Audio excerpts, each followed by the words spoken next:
session by meeting with the royals of the Darien Kingdom, learned that they weren't actually sick. They had been cursed by three very beautiful women that they were both attracted to, and originally had asked for power and got a little more than they bargained for. That's basically turning them to stone in some form or fashion. And learned that we needed to like kind of head our way up to Nararan's homeland to learn more about Fae and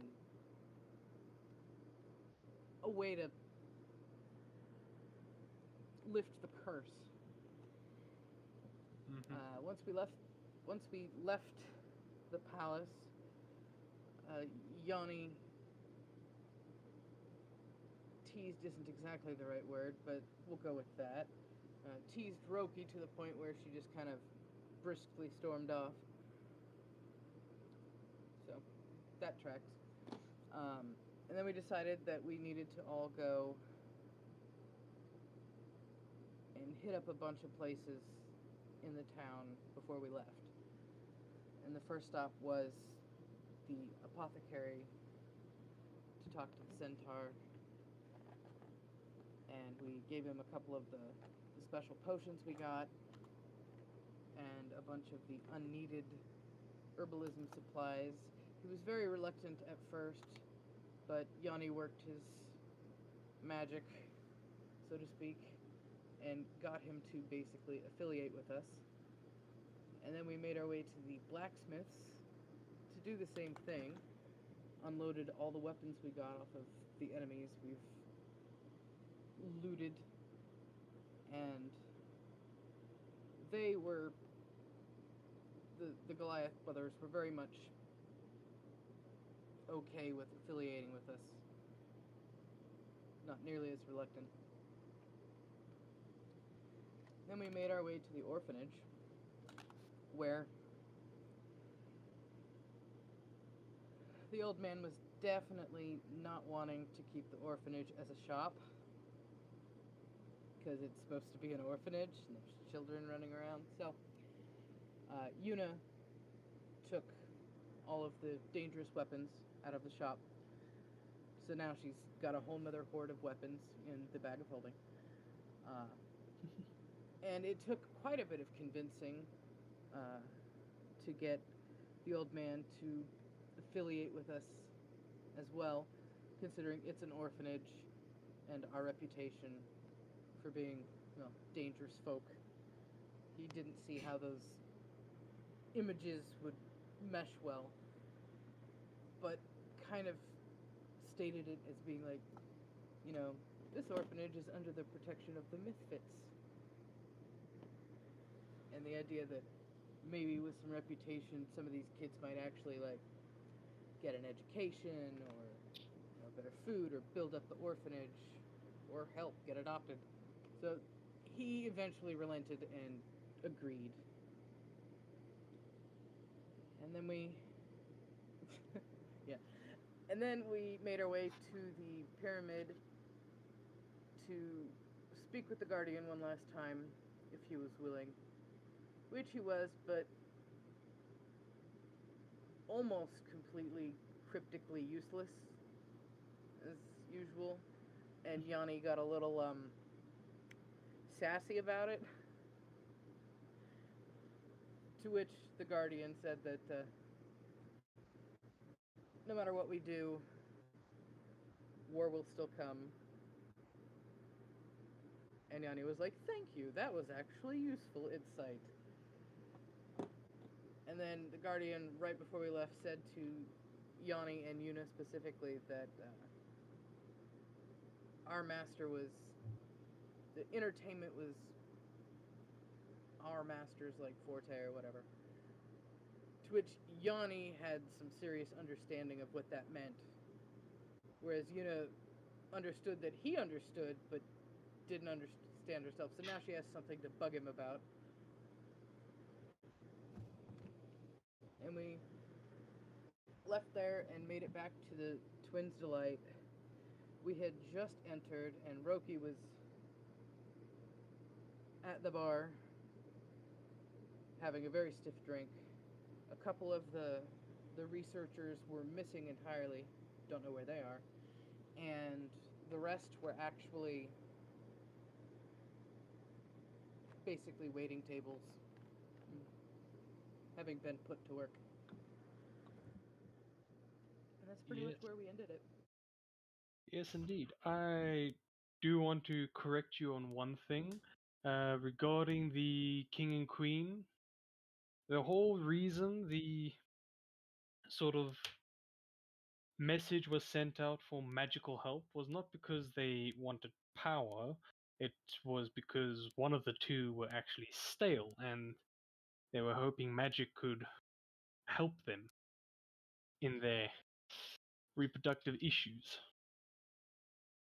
Of An course, orphanage in town, damn it! Why don't they just adopt? it's Silly, more silly of royals. it's more of having a royal bloodline instead of an adopted child, because then the adopted child can be seen as a fraud or a weak link in the chain of hierarchy. So there is a very sacred understanding of the level of power in the city. Hence the sort of need for a true-born child to be of royal blood instead of an adopted. All right, Hey, blood is thicker than water, like they say. exactly. All right. You all walk into the tavern as Yuna just said now. You do notice some of the archaeologists are missing, while one or two others are busy weighing tables. Roki doing her best to prepare for the worst. Well set, also weighing tables. You guys see that the tavern is quite busy. There's a very special murmur going around, and more specifically started as soon as you guys entered the tavern.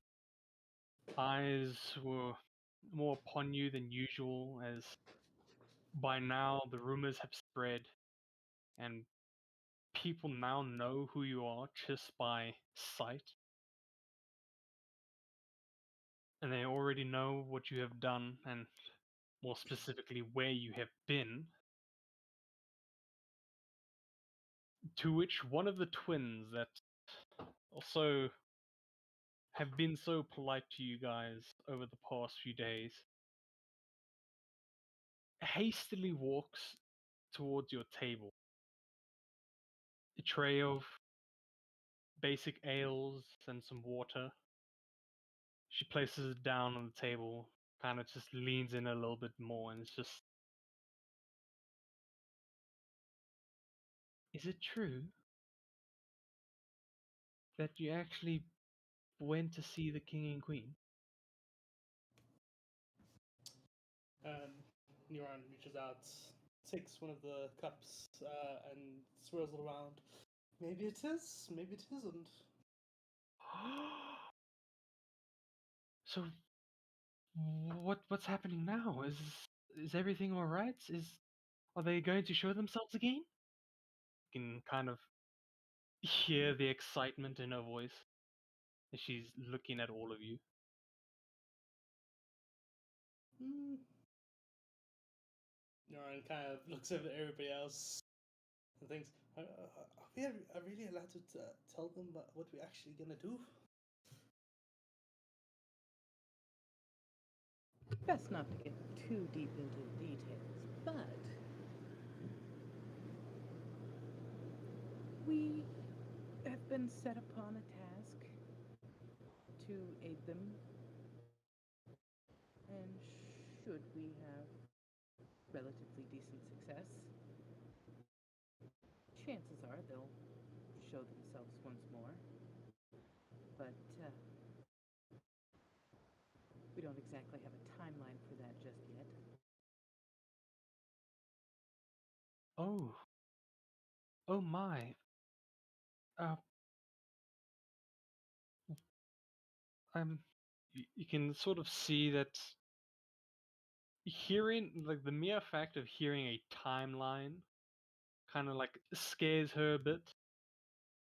More so not realizing the gravity of the situation, but just understanding that things are serious, like really serious. If there is a timeline, she doesn't really understand what that timeline could mean or what would happen with the consequences if your group should fail. But the sort of word she she sort of just slowly takes it in. It's just taking a deep breath, like, okay, okay. So what does that? Well, I'm sorry. This is that was a bit much to take in. Um. Well, now So we're gonna be out of town for a pretty long while, but let's keep it quiet, yeah. okay. I'll do my best to keep that quiet. Can I ask where you're going? Why, of course, we're going to my homeland, and we can give it a visit. See no harm in telling you where we go. So Niloris, Indeed. but that would mean you'd be gone for so long. You can kind of see like a bunch of emotion is actually taking hold. First, the shock and surprise from the news of the timeline, to now sort of a hint of sadness. More so, the twins have gotten to like you guys, and hearing that you'll be gone for quite a bit is not so pleasant news. Hmm. So, well, does that mean you won't be coming back, or? No, of course we'll be back. Don't see us staying away forever, do you? Especially with your brilliant service that you've given us. Well, we aim to impress, don't we? No. I, well,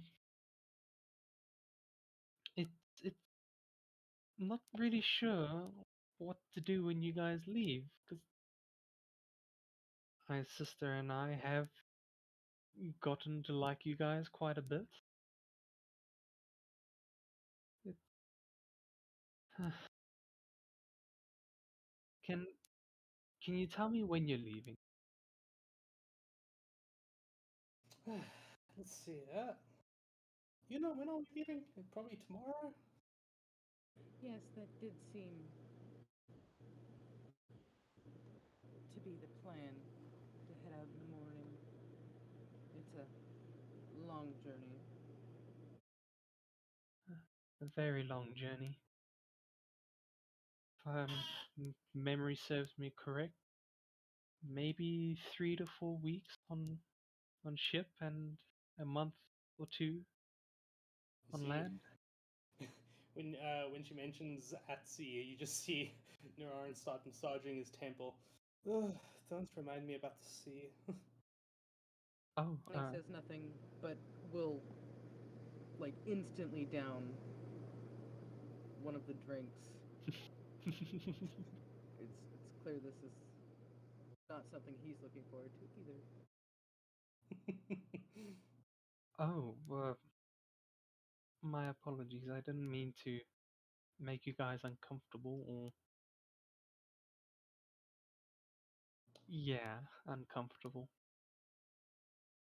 No need to apologize. I have to look forward to it tomorrow anyway. I'm a ranger. I like forest, the cold lands where the land below you is still and not going up and down. I understand. I really do hope that the winds favor your sails and you get there in a much quicker time. I mean, I myself don't like sailing very much.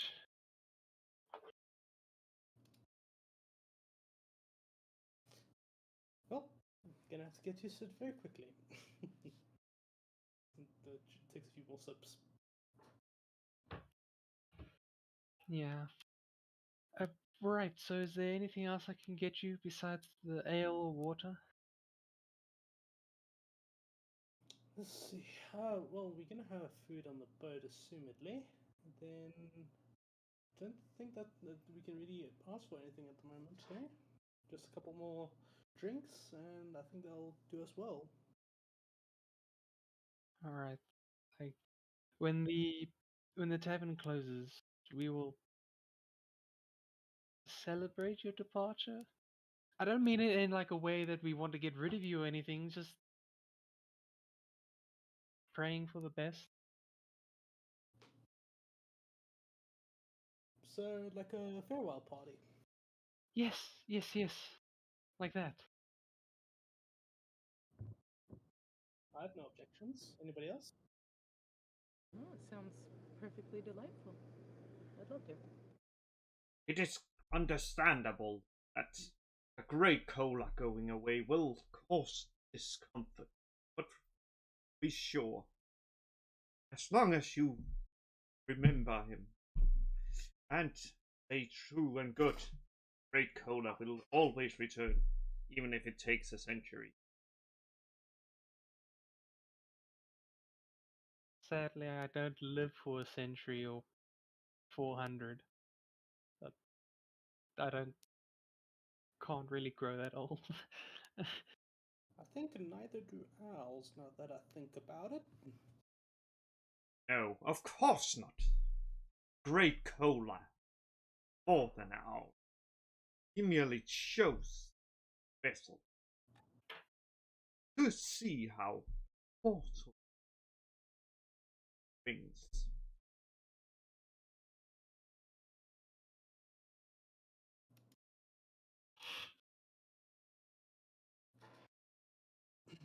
Well, I will get you guys your drinks now, and the tavern will close in a bit, so we'll get the party started then.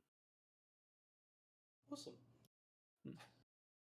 She quietly walks off.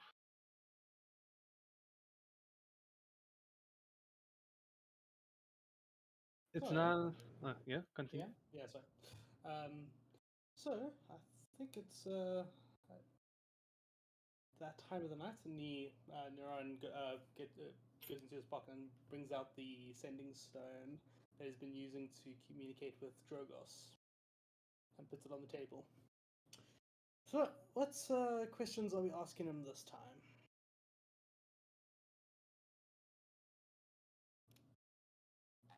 Maybe ask him if he may be in whatever the place we are going to. Naylorus? Yeah, yeah. Melores. Or the nameless eye. Whatever. It's probably a good idea to tell him we're heading to Naylorus. Maybe we can see if he is in that area.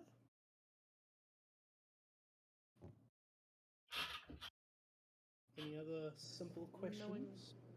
Knowing where he is definitely a priority. If he's willing to divulge that information.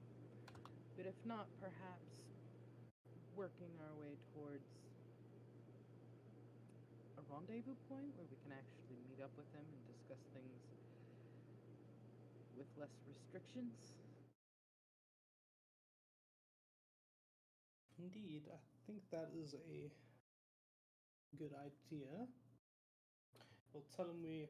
What, DM, what is the main city in Nyloris? What is the main city's name?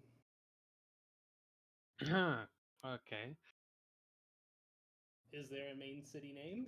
I'm gonna be completely honest with you. Have not thought of that. Well, You I have have a suggestion. Since Nararan is from there, and he would obviously know this information, he could name it. You can't put me on the spot like this. I don't know how to name cities. well, you Oh, put me on please. the spot, so how is that any fair? You're the one that created this world, my guy. Yes, but we're also like a group, and as long as the idea of it is okay, having us do a little bit of world building together seems like I did perfectly acceptable in my book. I did mention before that you guys, if you feel like you want to add something to this world, by all means, go ahead. I am more than happy.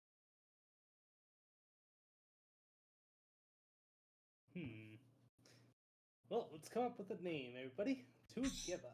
Cyprus. What? What? Cyprus. Cyprus? Yeah, please do put that in chat so we.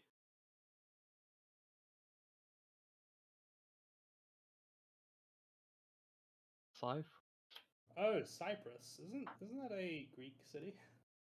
Um, I think it's maybe once. I think it's where Cree are located. It's also like half Turkish. What's called Hmm. Hmm. Okay, so we got Cyprus. Anyone else with a suggestion? I'll come up with one now. I just want to check something.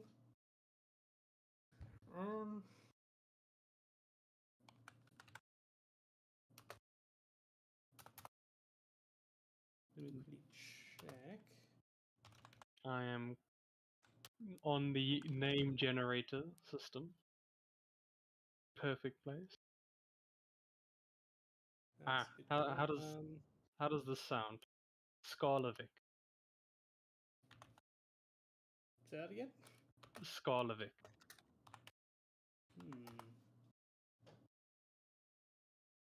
Sarlavik. That's not a bad one. I'm just trying to think now.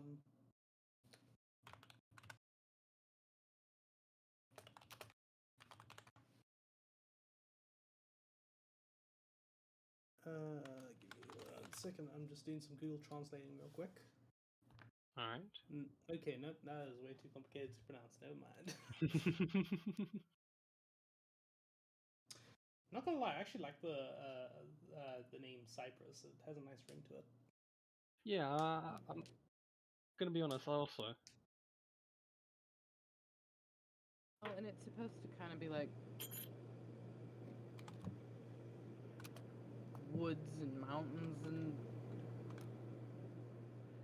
a place very different than the desert that we've been walking around in. Yes, And definitely. cypress is also a type of tree, so going with the nature theme. The more you know. Alright. Alright, we'll call the capital city the city of Cyprus. I need to put that in my notes now. Why does Cyprus sound so familiar to me? I don't know where I know it from. It sounds Latin, doesn't it? Yeah. Hmm. I feel like it's like, Athens, like Epirus, Sparta. It has that same ring to it. I like it. that Yeah. green. Why? Yeah, where do I know Cyprus from? I'm sure I know it from somewhere. Cree. Pretty sure.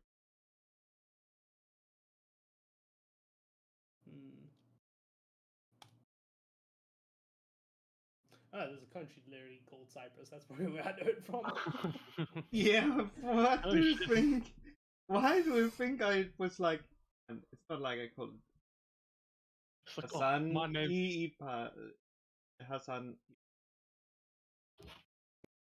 It's like, oh, my name is completely original. Meanwhile, there's a country named after it. God damn.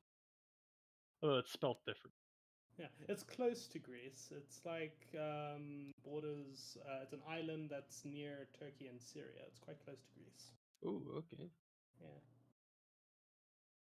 All right. Probably, I play like Total War Rome 2, so that's also probably where I know it from. All right. Yeah, so Ninaran, you would know that the capital city is called Cyprus. Right. Hmm. So tell them we are heading to Nailoris, to the capital city of Cyprus.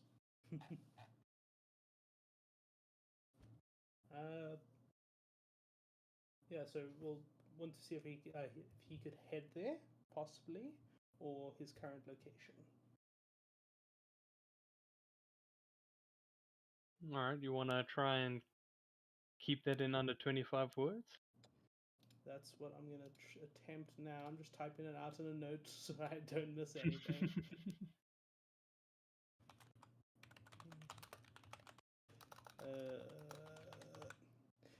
You guys can continue talking so long. I'm just quickly making sure I don't talk too many words. All right.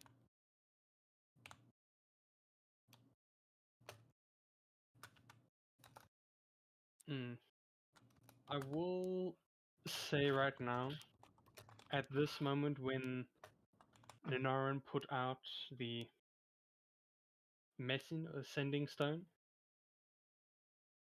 the rest of you do started to notice that quite a few of the current tavern patrons are busy sort of downing their drinks, finishing it up, and starting to vacate the premises.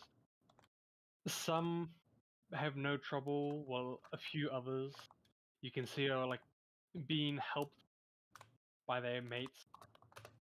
One or two are slightly wobbly. One dude does manage to trip over himself and just land face flat on the floor. He doesn't like groan or give a verbal indication of pain. All he really does is just laugh at himself, kind of just roll over to his back and then do a reverse worm slowly outside of the tavern. Man has moves. Indeed. And so, you know, throughout this time, you guys started to notice that the tavern became more empty, more quiet. The energy that was once lively and exciting is now down the bit. It's more calm, relaxing. A nice a nice change of energy as you can now gather your thoughts in sort of peace instead of having to fight the distractions around you.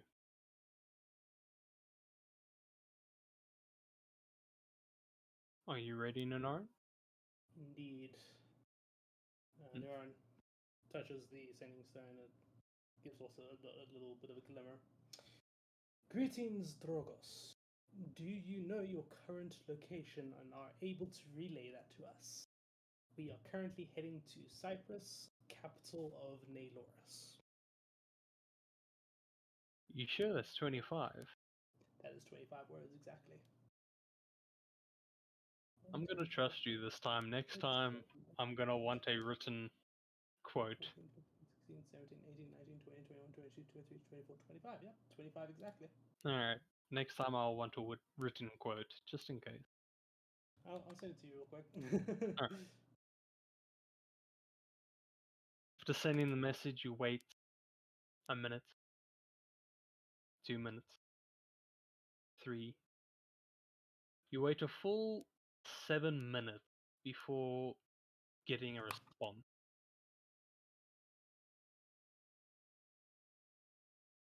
Dear Misfits, I am fully aware of my location.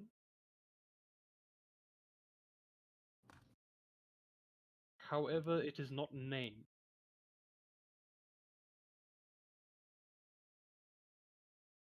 I cannot go to my home for reasons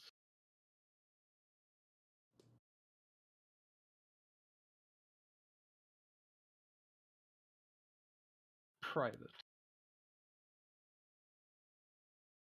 And the message ends.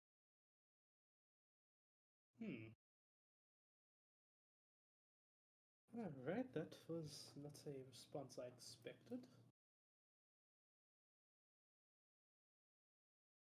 But I expected not to expect that, so it doesn't count.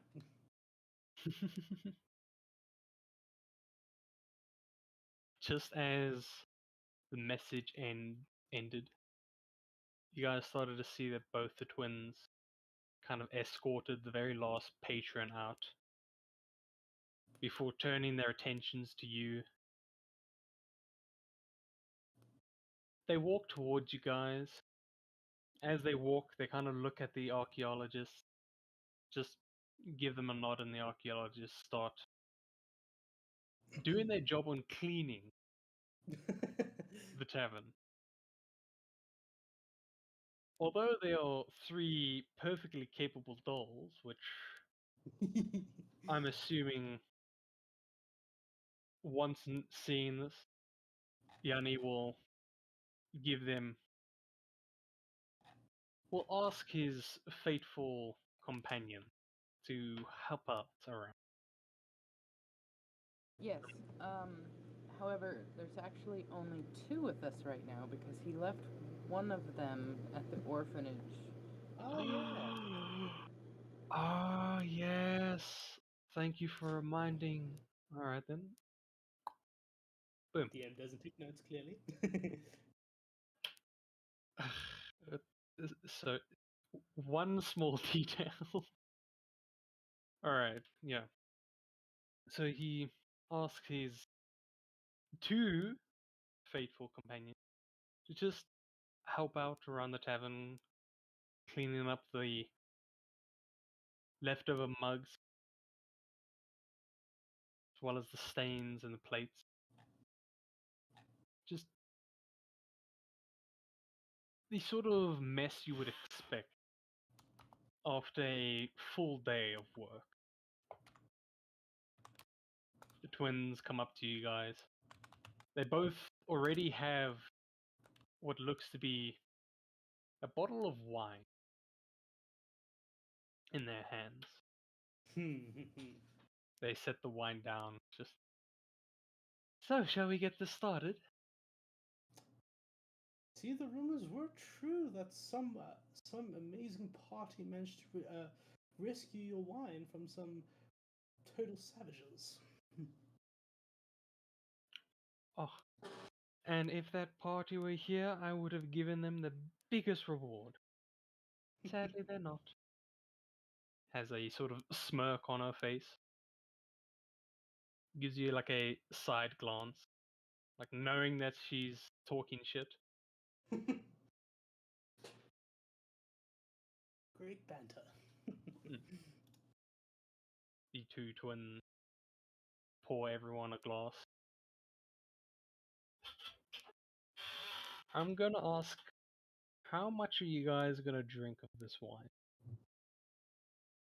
I think we're drinking the whole bottle easily. Because that's 2 bottles. Because both twins had a bottle. I'm pretty sure everybody's going to be drinking all of that wine. 2 bottles ain't nothing. Cola has always learned it. Do leave something there. Yanni's definitely gonna pound some. Yuna's gonna have some, but not a lot, because it's not actually a requirement. But she Yeah. doesn't want to feel like she's sitting out of the event. Mm. So Don't want to waste good wine. Elves are immune to magical sleep, so we can't pass out. Really? Nope, No. that is wrong because passing out is not magical. Yes, True. I was joking. You almost had me fooled there. I really. Unless it's Sakura's tea, then it would count. Don't worry, this wine isn't magical. It's just good quality. Alright. So you all get chatting with the twins. The twins seem to be a bit more excited being around you guys. One of them notices the sending stone on the table. Just kind of picks it up and says, "This is a pretty gem." Yes, we've been communicating. We don't have the other sending stone, and I've been trying to figure out who the owner of the sending stone is. I give a small wink to the rest of the party. What is a sending stone?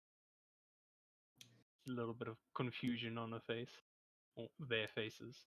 A magical So, artifact that allows you to speak the Great Cola, even if he is many miles away. At least that's one way. as long as you and the Great Cola have both the sending stones. Fortunately, we don't have the other one, and we're trying to figure out where the other one is. Oh, I see. You think it's possible that we could get one so that we can keep in contact with you guys? Sort of hope appearing on their faces. Let's see. Wasn't Rocky supposed to get one?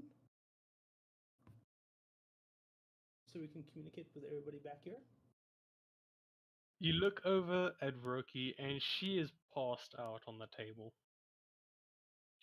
having a lacquer nap after what looks to be 6 to 7 bottles, empty bottles. One or two of them lying flat on the floor, others standing up straight, and one last one in her hands as her head is on the table with her arms acting as a sort of cushion. She does not hear anything that you're saying. We'll ask her in the morning. Yeah, I really do hope that we can keep in contact because you guys are really fun. Well, nice to be around. I'll be sure to keep my eye out if we come across any other pairs of sending stones. It would be quite nice to be able to communicate with our affiliates as needed. Let them know when we might be coming back around or when shipment of things might be headed their way. It really is a sound idea to get our hands on some more.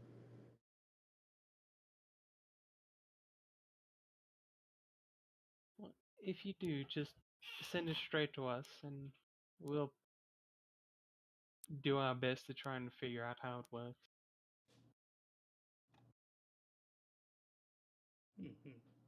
Mm.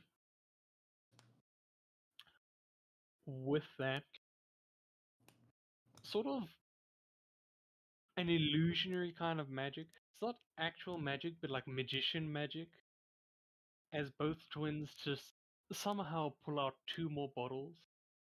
This time, not of the fancy wine, but a more cheaper brand. I mean, they don't want to waste all the good stuff on you guys. I mean, they still need to sell that, so. Cheapskates. Oh, come on, man. They have a business to run. Totally fair. And I'll say with that, you all spend most of your night drinking, laughing, having fun. The remaining archaeologists that were cleaning up eventually came and joined in on the fun, laughing as well, having a somewhat peaceful night before the calm before the storm. Hmm. Is in the back of your minds, you guys know that this is going to be a long trip. And the dangers that you may come across, most of the kind of dangers that survivors tell on, spreading fear to anyone who dares ventures onto the ocean. It's a gloomy thought, but you're having too much fun to actually dive into it even more.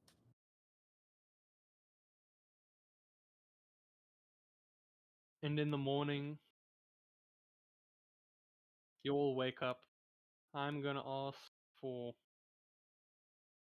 Kola, Ninarin, and Yanni to make me a constitution to see how well they handled their booze last night.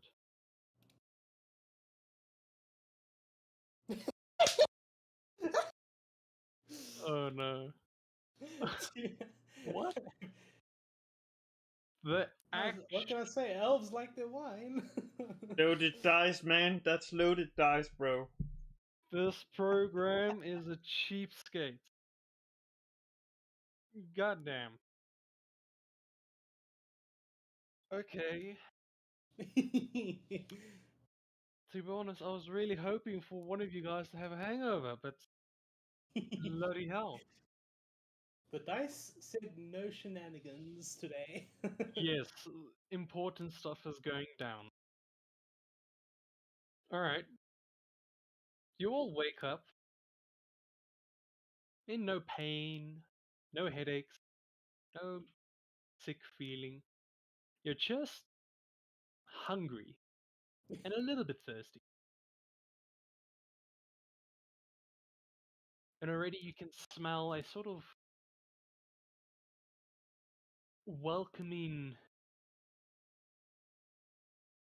fragrance coming from the kitchen.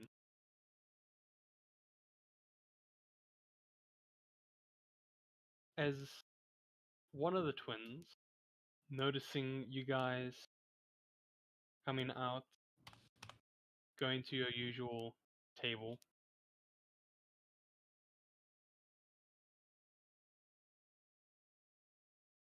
they already have a tray of, from your point of view, what looks to be some steaming food. Nice, warm, welcoming. And when they get to you, you can see that it is a full-on breakfast. 2 eggs with some decent bread, few roasted potatoes on the side, as well as a tomato to cut in half perfectly. She sets it down for you guys. Well, last night was very fun. Indeed, I'm actually somewhat looking forward to the boat today. I don't know why. Never thought I would be.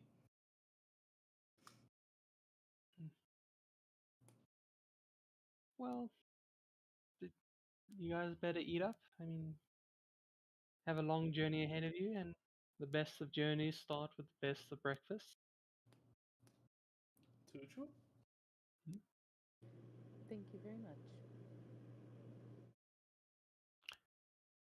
She takes her leave, leave you guys, have your breakfast. If there is anything you would like to discuss, you can do it now if you want. If not, just tell me. See, do we have anything to discuss? I don't think we do we?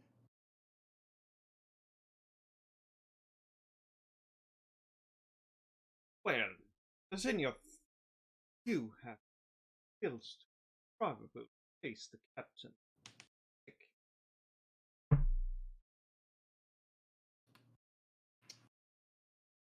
I've been on a boat before, yes. It would be very poor to have such a captain that would get seasick on a royal vessel. So Great coat not imply seasick. Maybe some other thing. Maybe sea serpent lake. A hand. well, we all did help out that other captain when we went out on that little jaunt into the ocean earlier. And there will probably be more of a crew on this ship, unlike last time, which was just us. So, I'm not too worried. At least not yet.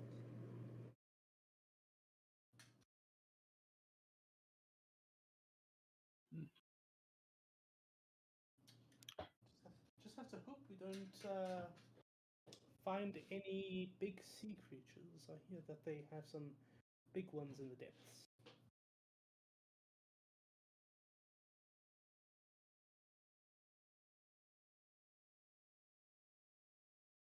Alright.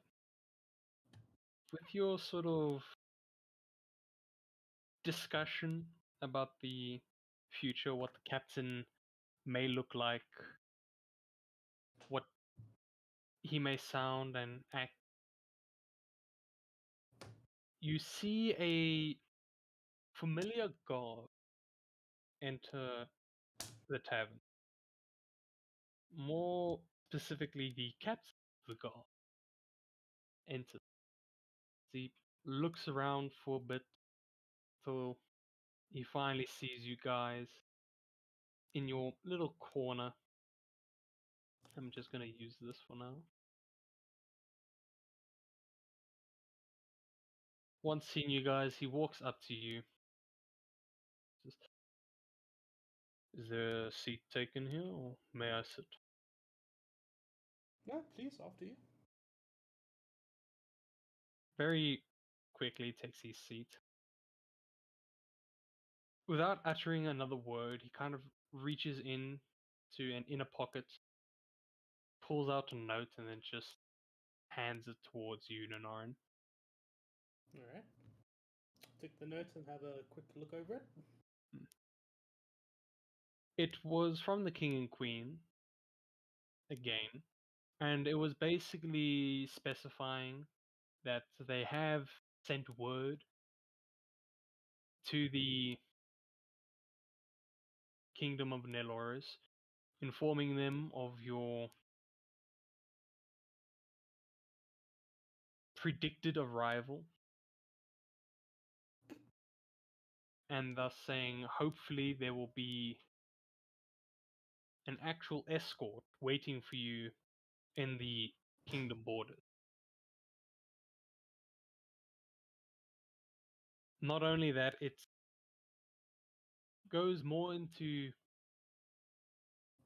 depth of what is sort of expected from the journey. More so the king and queen getting these sort of plans from their advisors.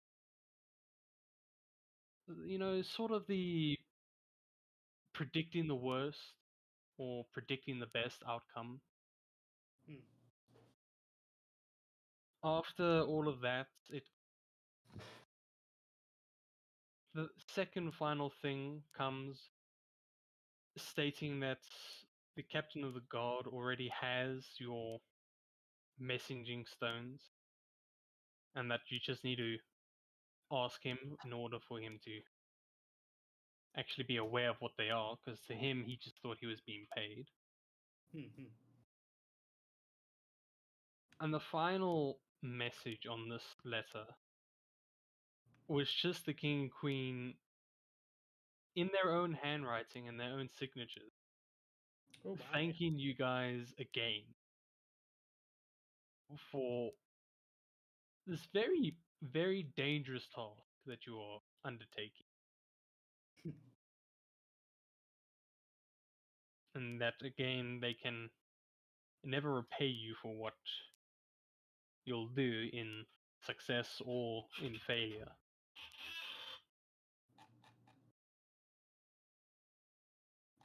And at the very bottom, in a sort of small print, it's one sentence with a few words stating, "Your ship is waiting." And that's where the letter ends.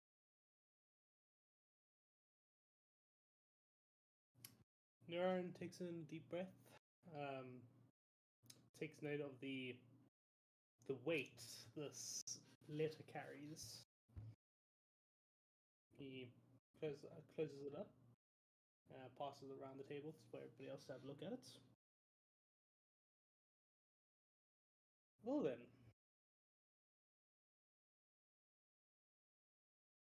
I think we might be ready to go very soon. Alright. There is, if you want, I can give you a private escort to the docks.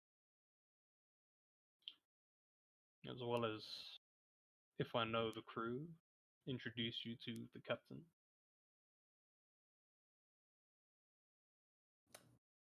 I think that would be good. Everybody happy with having an escort down?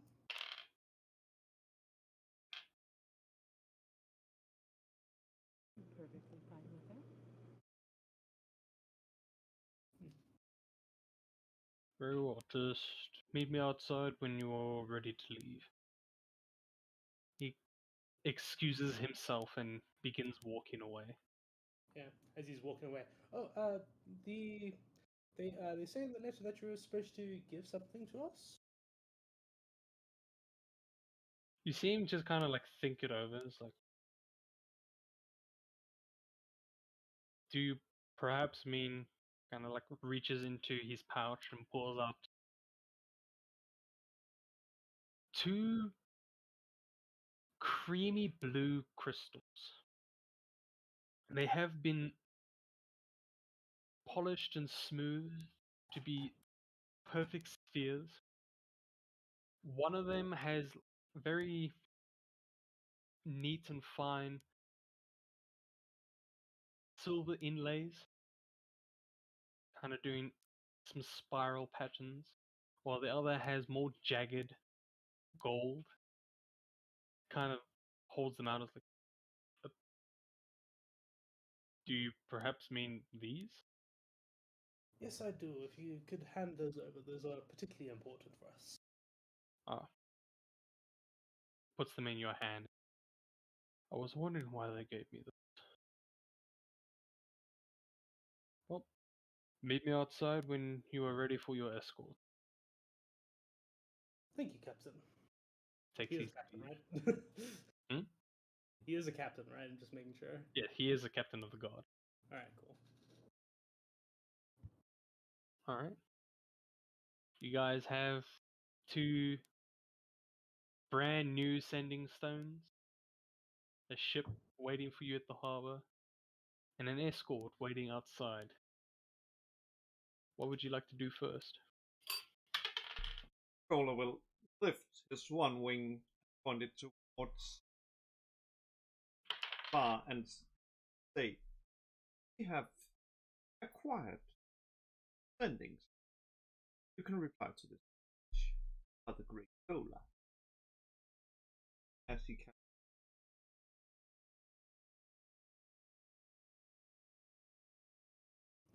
Okay. Carla, you see Naran whisper this when he when he hears him send the message.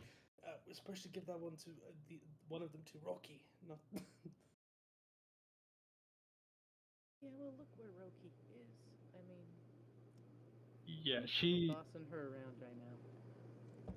yeah, Roki is still on the table, passed out. Just You know imagine what? Fair enough. how someone get advantage of her or rob her blind that you would give such a precious item to a person like a witch. Either of the twins seem more than capable of keeping them captive.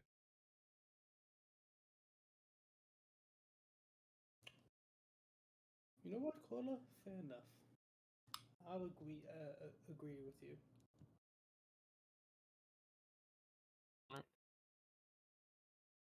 When you casted your spell on La, at first she is really confused.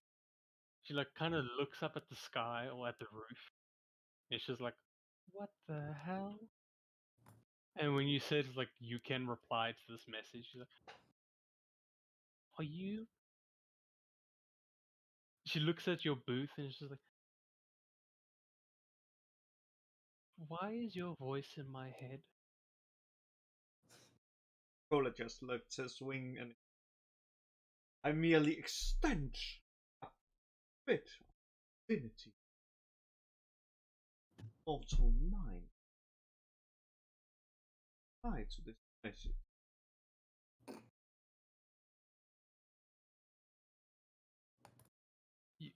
From your angle, you can see confusion to take hold of her face a little bit more. And she's just like, huh. Okay, is this permanent?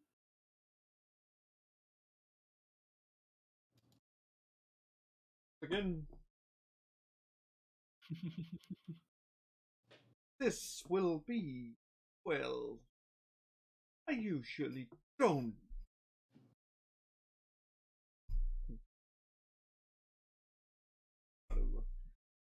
I don't know. I kept doing that. Creatures of this fancy will come and try attack a creature as beautiful as you.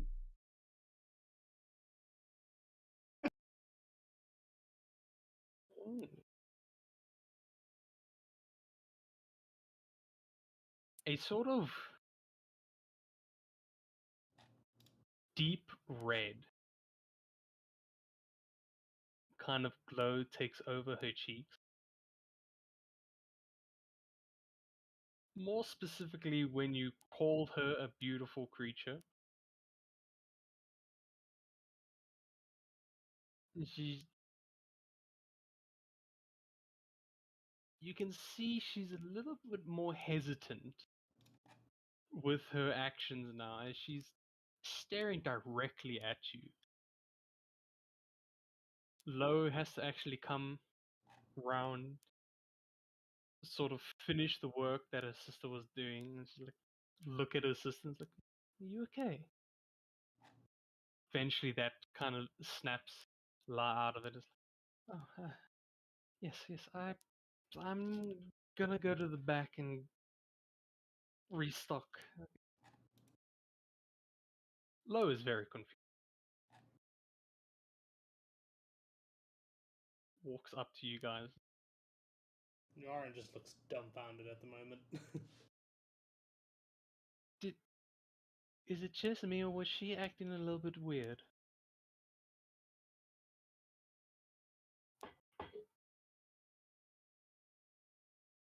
Well, from my perspective, Kolo was just pointing at her a lot, so maybe he weirded her out.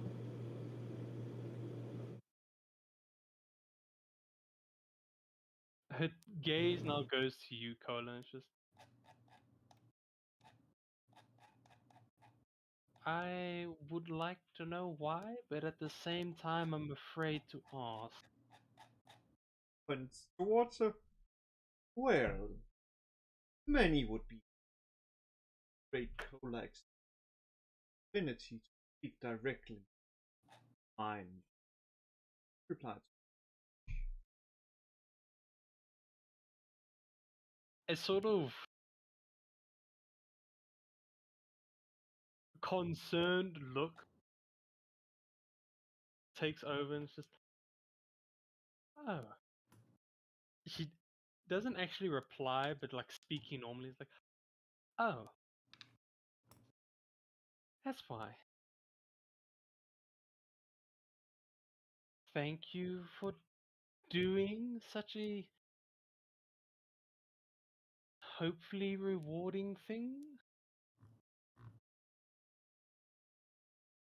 She starts cleaning up your dishes, piling them up, and getting ready to take them. Well, Yes? while you're here, we do have a sending stone to give you. Oh, wait, really? The concern now taken over by a very pleasant smile. Indeed. Neuron holds up the blue little sending stone. Keep this very close to you at all times. We might need to send a message through. You'll be able to reply, but it's a very short message. Okay, and how? Well, if it's a short message, I can just wait for it to end and then send another one, can't I? You can only do it once every day. That is the limit to these sending stones. But you can communicate with someone across continents. Oh, okay, wow. Just a quick question about the whole once a day thing. So let's say I do it. I send a message at like close to midnight, and I try and send another one past midnight. Would I then be able to send two messages? If it's before dawn, yes.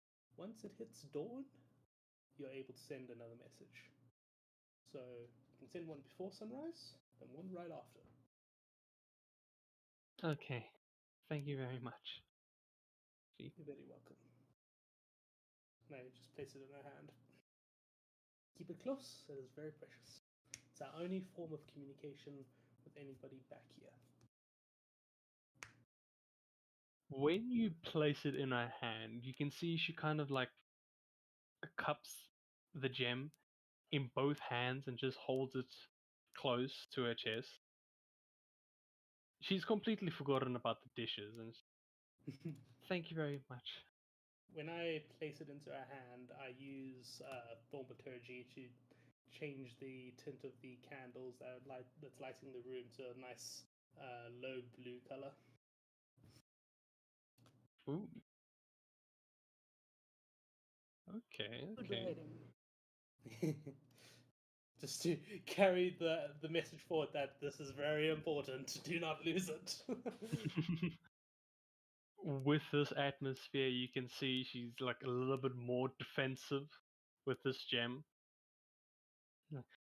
I will do my utmost best to protect. Keep it from prying.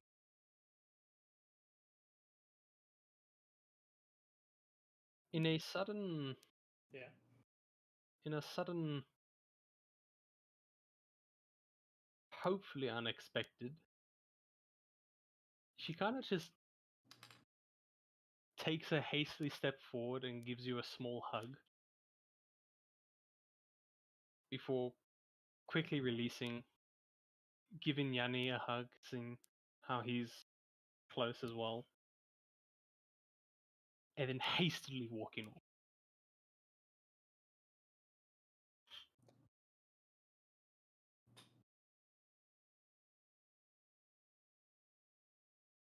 You guys are now left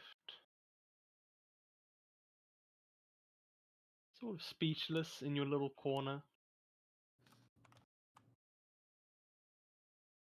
Pretty much only one thing left to do.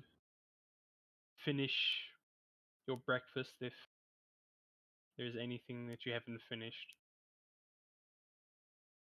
And to Yeah, leave the Twins' delight. Yeah, Niran, after the quick, hastily made hugs to everybody, Niran just goes, looks at the table. You know, she's kind of cute when she does that.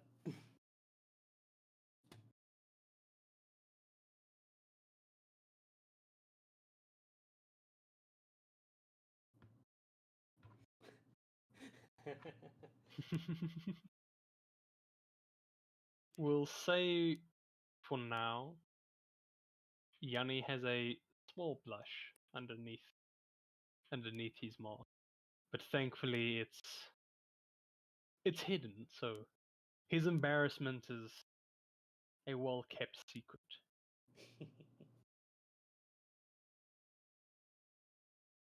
After that, you all finish your meals. You wave and say one last goodbye to the Twins as you step outside of the tavern. And awaiting you is a militaristic kind of carriage, metal plating here and there, with a few guards standing next to it. You can see the captain, hands behind his back, patiently waiting for you guys.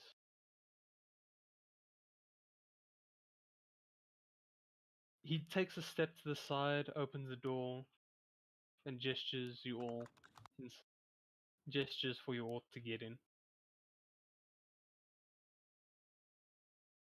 You take one last look up at the Twins' light, not really sure when's the next time you're going to see this tavern, or this place, or even this kingdom,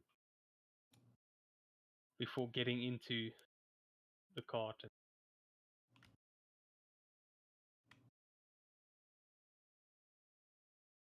heading towards the harbor.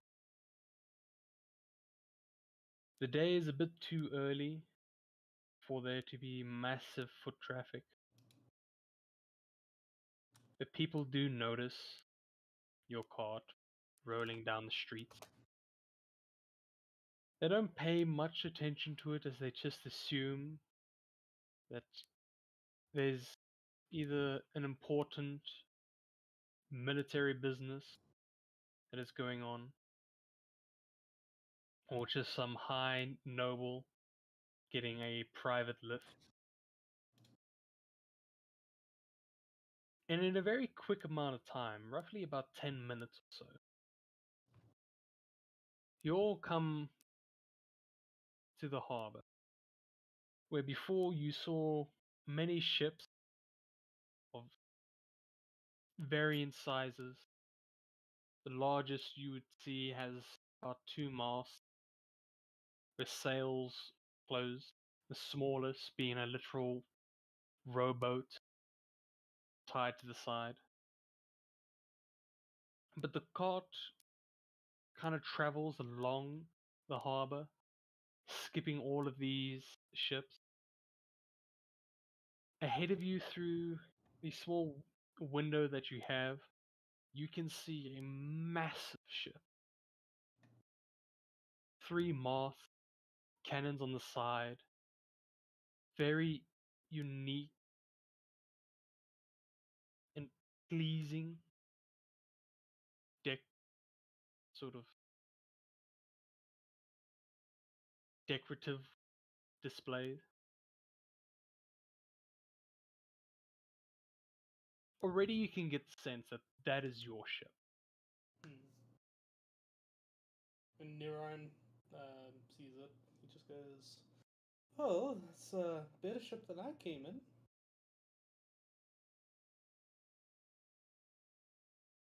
What ship did you guys come in?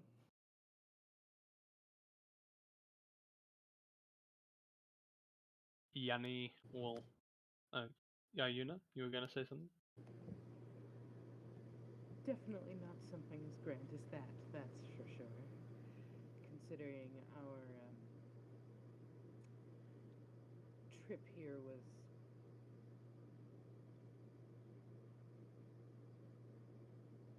well, we were trying to go unnoticed. But as our encounter in the desert has proven, that did not work. Ah, yes, the bloodthirsty puppets that really were trying really hard to kill us. Yes, I remember that very clearly.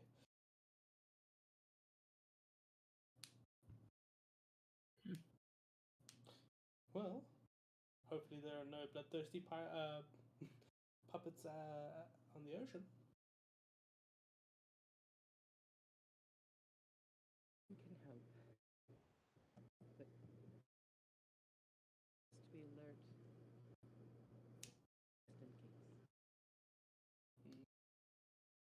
We definitely have not figured out how they tracked us in the first place.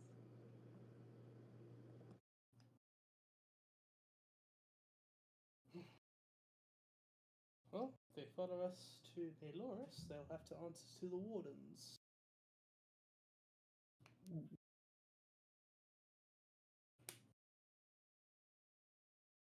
All right. And with that, you can see already the ship is a lot closer than when you guys had started your conversation or small little chat. And standing still, you can see two figures. Both are pretty dressed for the occasion.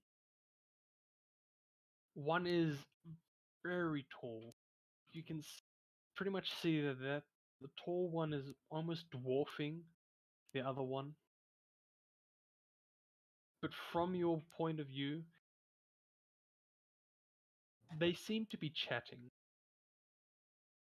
You're too far to even begin to try and eavesdrop. And so when you get closer, you can see a lot more detail about these two figures, as well as what's going on around them. As from what you can assume, the crew, roughly 60 to 70 men and women, all working hard and tirelessly, doing the final stocking or loading of the ship of basic supplies, some having like very large crates holding them on both sides, others busy dragging chests. And when the carriage comes to a stop, you can see these two figures. One is a man, very fine leather kind of coat. We get this image now. While the other is a very tall, from what you can see, Goliath woman. Very fine, wavy, white hair, where the man has sort of brown locks. The wind seems to be blowing both of their hair kind of out of their faces. So you can. The man looks pretty young for his age. If you had to take a guess, roughly in his early 30s, while the Goliath as well also seems to be younger than usual. Maybe late 20s. Both have tattoos on their arms that are visible. And you can see that they are in a deep conversation with each other. Until eventually the captain notices your ship, or notices the cart, kind of gestures to the Goliath. The door to your cart is open, and you can see these two figures standing and waiting for you. The captain of the guard jumps off and walks up to them. turns around and looks at you guys, waiting as well. Well, let's do this. Noran will hop out of the cart.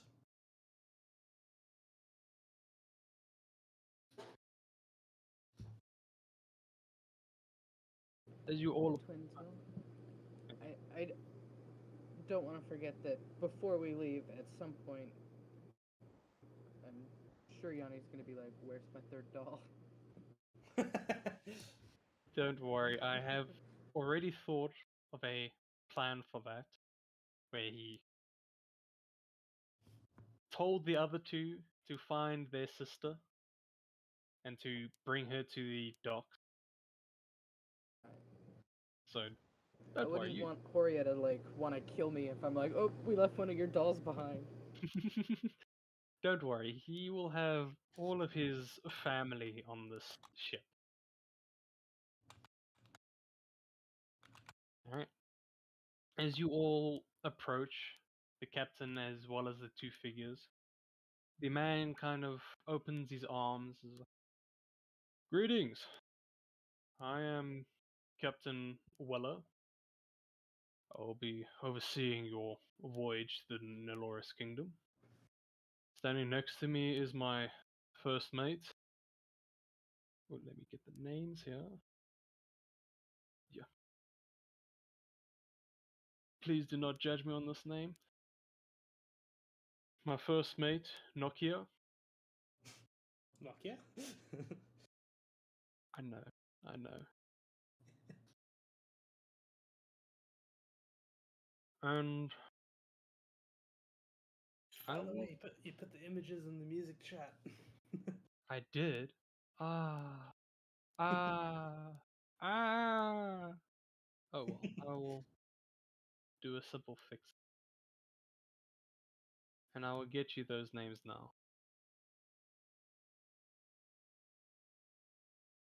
Simple fix. Boom. Aha. Hmm. At first, they seem the presence that they give off is energetic. They both, from what you can tell, are sort of craving to go back onto the ocean. Sort of energy that is hard to contain. Hmm. We've heard a lot about you for your past accomplishments. Hmm. Yeah, Niran will walk up, you know, to get into a nice handshake with them. Says, Captain Weller, yes? We Captain are Weller, yes. we are in your care and hope to have a nice peaceful voyage to Neloris. That's what everyone hopes for, but none of them get it. Well, the ship is big enough. Hopefully, we won't feel too much of the motion of the ocean. Actually, it's the bigger ships that feel the most. You see, Nuran's face just drop a bit. Ah, great. Sorry, I don't do the ocean very well. That's what they all say until they spend a week on the ocean. Don't worry about it, my friend. You'll do just fine on this ship. We'll do our best to make the voyage as smooth as possible, but there's no guarantee. No. First mate here will show you to your cabins, and we'll set sail in about 30 minutes.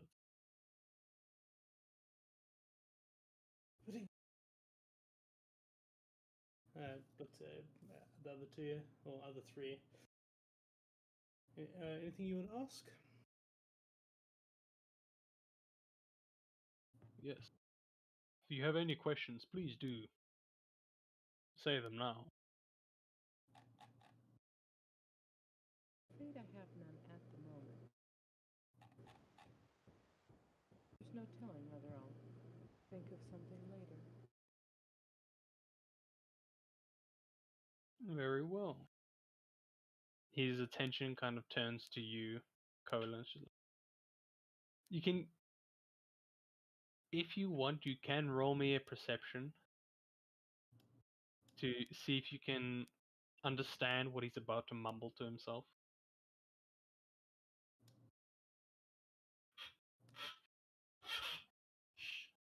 Oof. Oof.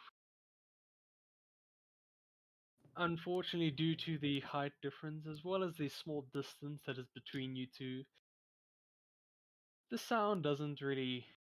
It doesn't have enough strength to travel to you, as this mere mortal clearly doesn't know how to project his words in a manner where everyone can hear.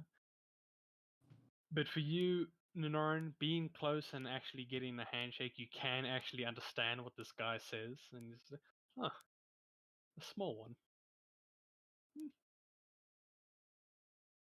Well, Nokia, you want to show them to their cabins, and we'll set sail soon. Can I, can I make an insight check? Sure. Try to figure out what he meant by that? You're welcome to try.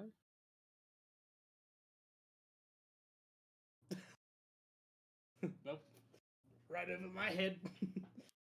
Yeah, no, it's just like, he must have seen things. No, he's just seen a smaller version. Who knows what that means? I don't care. It has nothing to do with me. It's all about Curler. Alright. You can see that the tall Goliath now kind of gestures for you guys to make your way towards the boat.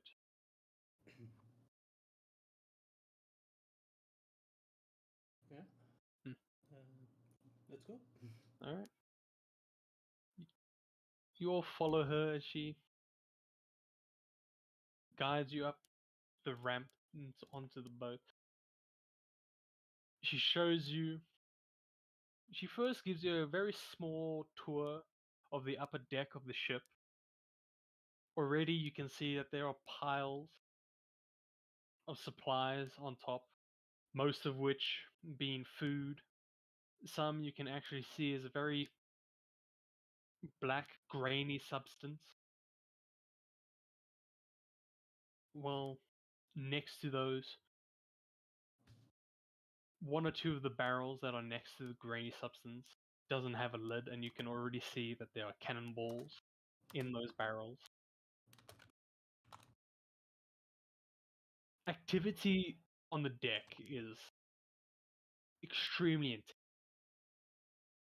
Almost like a perfectly choreographed dance. Everyone is able to walk past each other without bumping into anyone.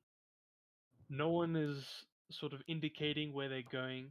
It's just like a hive mind on top of the ship. Everyone knows what they need to do, where they need to be, how things need to be done. And it's almost fascinating to watch. But very quickly, Nokia kind of grabs your attention, shows you more on the top deck. You can see the mast, very large, very sturdy. The sails tied up with a few crewmen on top, getting ready to unleash them. Hmm. She guides you down into the lower deck, shows you more. Here you can see that there are a lot more supplies. Not as many as they were on top, but there is a definite noticeable amount.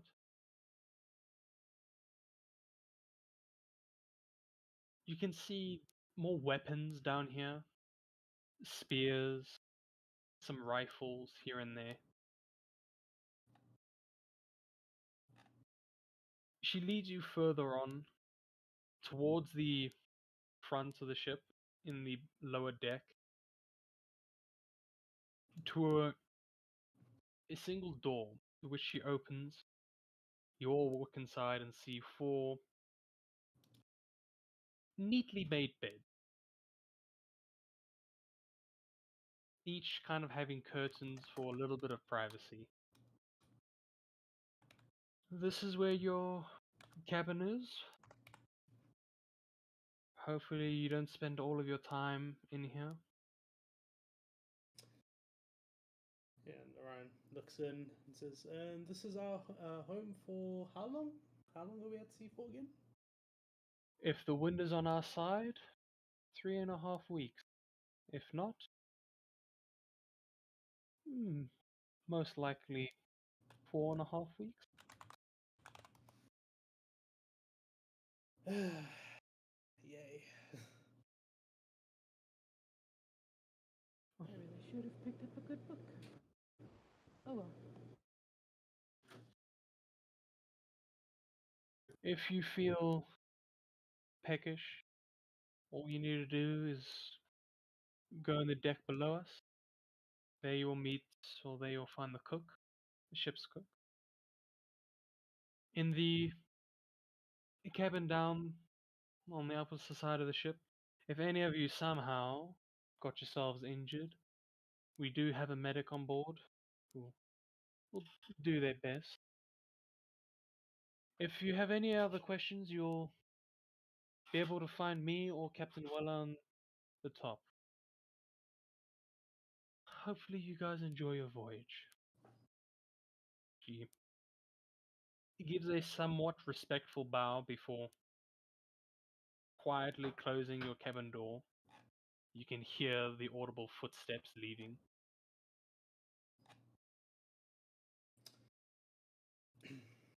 So, do we have like proper beds or like hammocks or something?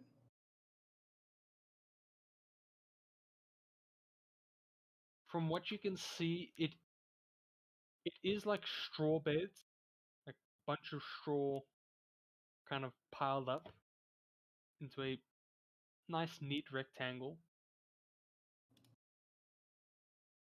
If you give it a feel, it's not as comfortable as other beds may be, but it is certainly a great improvement on what the sailors actually have to sleep on.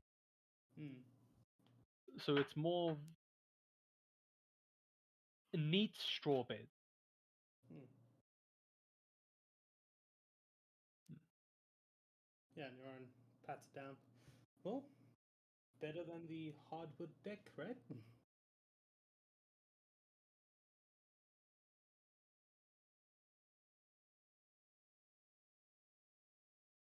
I've slept on worse.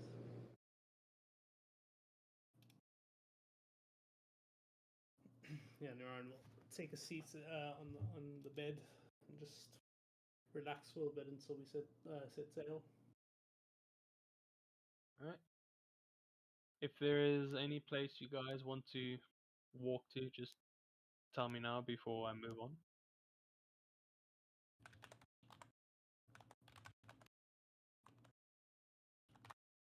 I'm just looking up sailor superstitions real quick.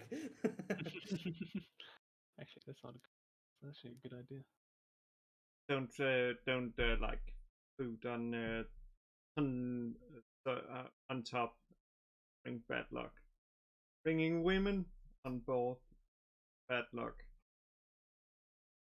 The ratio of women to men is almost half. It's pretty clear they don't believe in that specific superstition, but we'll see. All right.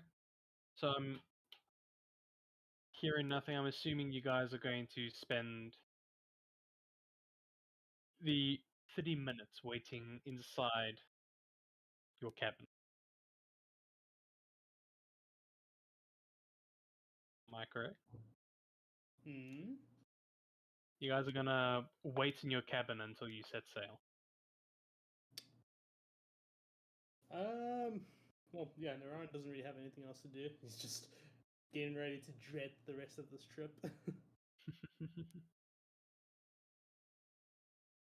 Alrighty then.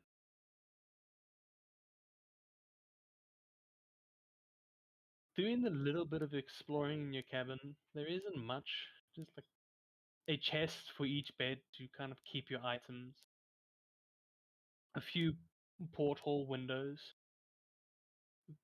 very sturdy glass, preventing any water from getting in. Outside, you can see that the waters are extremely calm. The ocean looks almost flat, with the skies being clear, and sort of the flags on the harbor kind of blowing in a single direction. About 30 minutes go by, 33, before you start to hear the ship groan a bit, as you feel a small tug backwards. You look outside and you can see the harbor slowly beginning to move as the ship is finally setting sail. People have actually gathered on the harbor, all of them kind of waving goodbyes. Some kind of throwing rice at the ship, which just plops into the water. You can hear massive cheering. Most of those people don't even know what this ship is sailing for. They just know that a massive ship on this size has to be sailing for some important reason.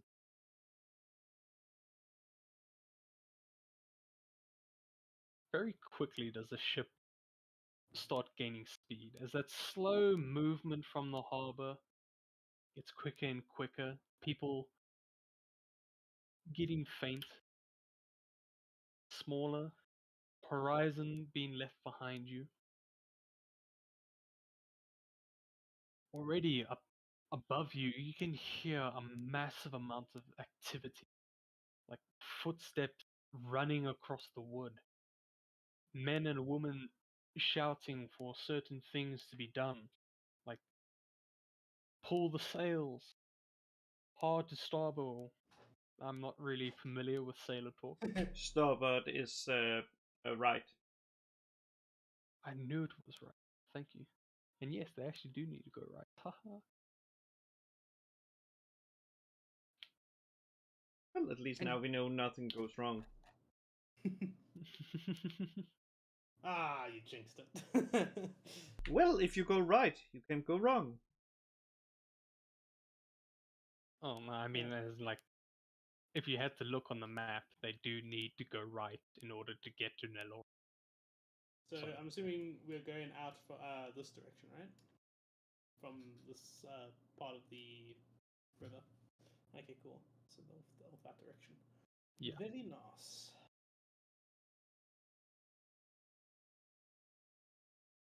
And so after about an hour, if you guys had to look out your portholes, the direction that they are facing only allows you to see the open ocean.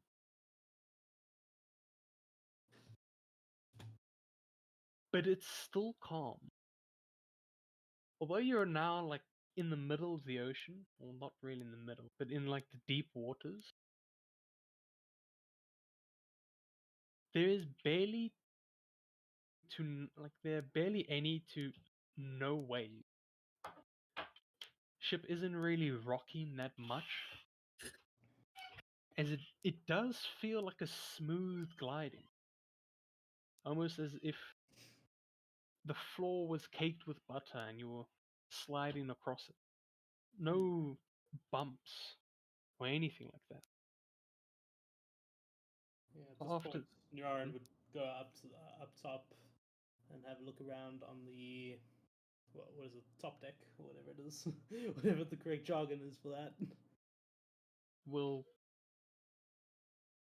okay, for future, this specific ship has 3 layers: top deck, middle deck, and bottom deck. Your cabin is in the middle deck. All right, and most of the activity and where the crew members would be are in the bottom deck.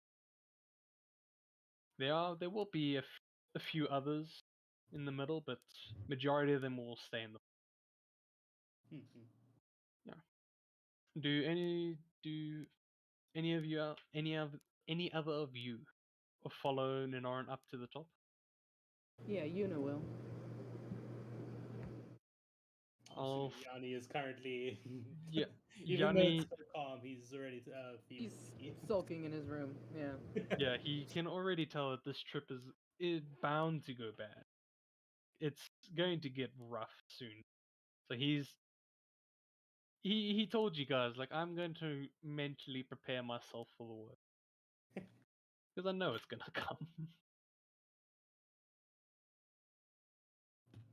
Just need to know, Kolo, are you going to join the others or are you going to chill in your cabin?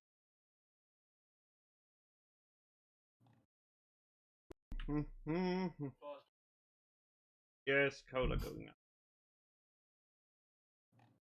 See the ship sail out. All right. So the three of you get to top deck. The very first thing you know is the lack of vision on the sky. As massive sails are fully let loose, they seem to be waving very gently. As you can see, they are being sort of pushed forward in the direction that the ship is heading. From the middle deck, you heard the massive amount of activity, but up here you can see it for yourself. Sailors running around, busy pulling some rope to tighten the sails. Some are actually busy chilling, while a few others are already mopping the deck clean. You look out into the ocean and you can see the water is calm. You look behind you and you can actually see the kingdom of Neloris in the far horizon. Your gaze turns up onto a sort of platform on the top deck where you can see Captain Weller and his first mate looking straight ahead. Another thing you do notice, which seems to have caught a few of the sailors' gaze, are the three dolls who, after the two found their sister, rushed to the ship and just managed to get on. And you can see the three dolls are just standing around a few sailors, kind of avoiding them, giving them a wide berth. Will approach them, give them all a hug. Glad to see that you three made it in time. I know my brother would have been very put out had you not made it. They all, from what you can see, happily hug you back. But of course, it's clumsy as usual. As the arms kind of just fling about and then wrap around.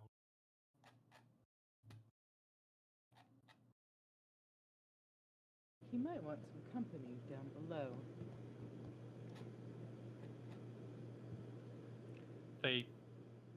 One of them kind of like bends over, puts her hands on her stomach, and just kind of like jerks their head back and forward. And the other two just kind of like shrug, almost as if they're asking a question. Is he already puking? Not yet, but who knows? I'm sure he'll be happy to see the three of you, though. Three of them completely understand and make their way to the middle deck towards your guys' cabin. While they're on their way, you can specifically see how effective they are in maneuvering through crowds. As soon as they come across a sailor's path, the sailor just either stops takes a few steps back, waits for them to move, and then go, or just generally take the. If they were on one side of the deck and the doors were coming across, they would literally move to the other side and then continue their path. But very quickly the dolls leave sight.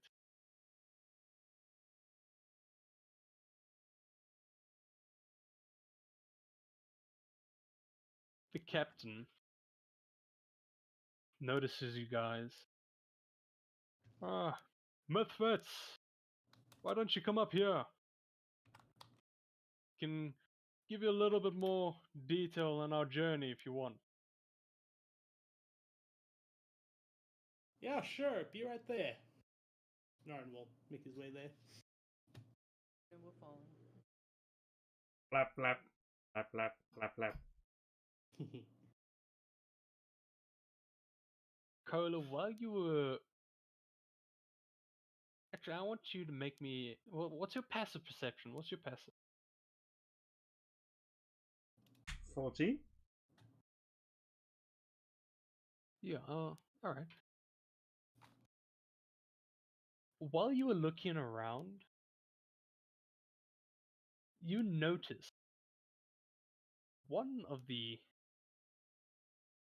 crewmen looked particularly similar to a familiar animal group. As this sailor seems to be a humanoid owl.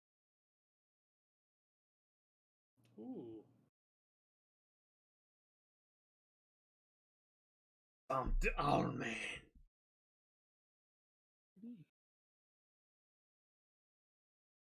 So all three of you make your way up to the top. You can see on the table that has been placed out there a map with some weights holding it down. The captain kind of patiently waiting for you guys. Right. So as you may well already know, this is going to be the 3 to 4 week trip. Now,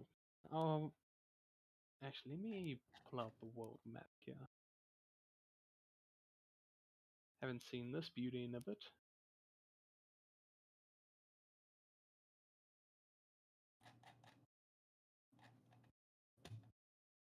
Now, from what you can see, we are here.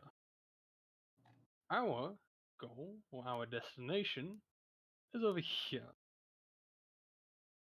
You see that big open water between us? Yes. Yes, I do. Good. Very good. At least you've had that.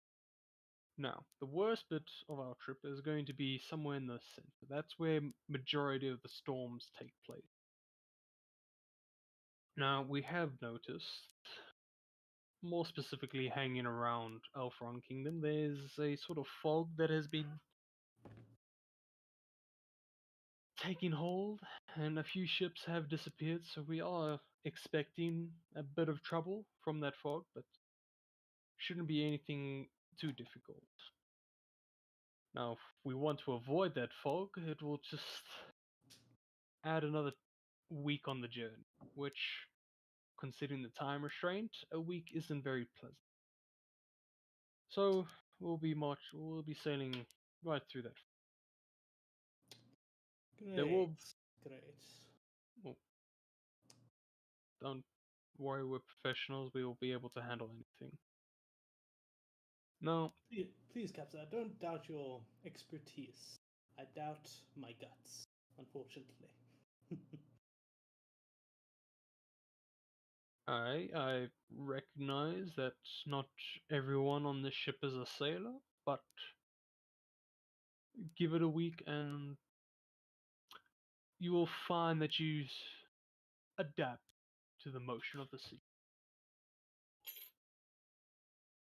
Now, along the way there will be a few islands, some of which we may stop at some of which we may not.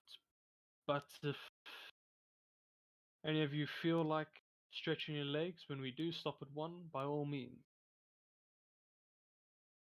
Most likely stop there for 2 hours max. If we have to for any more, then who knows?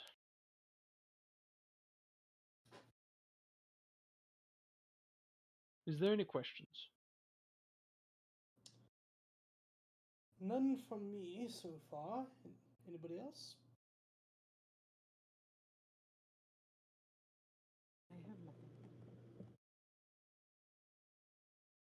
No, I'm assuming the little owl also doesn't do anything. Good. Now that you know of our trip, I will ask that you do not bother the crew, or you are able, or are allowed, or if you want, talk to the crew, but do understand that they have a 24-hour job. Alright? They do not have much time for conversation. Hmm. If you do want people to talk to, I'm always open, as well as my first mate and our navigator. But they're downstairs. Now, one more thing. In the most unlikely circumstance that we come across a pirate ship, the chances of us opening fire and the chances of you getting hit by a cannonball are very slim. However, it has happened. If so, please do not panic and just calmly swim back to the ship. That's if the cannonball doesn't leave a hole in your chest.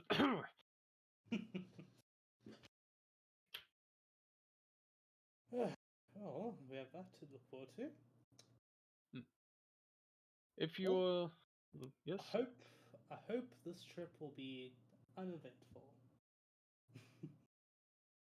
Chances are it will be, but you know what they say for about adventures. Things aren't always as calm as they should be. Either way, we are fully prepared to deal with any kind of situation that we may come across.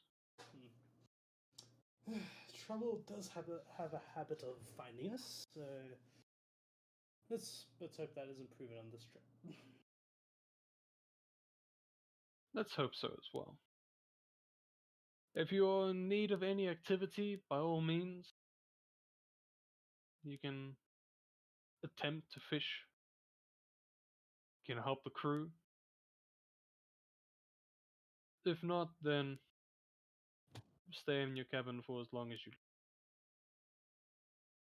Meal times will be at dawn and at dusk. Only those 2 times. They will. Okay.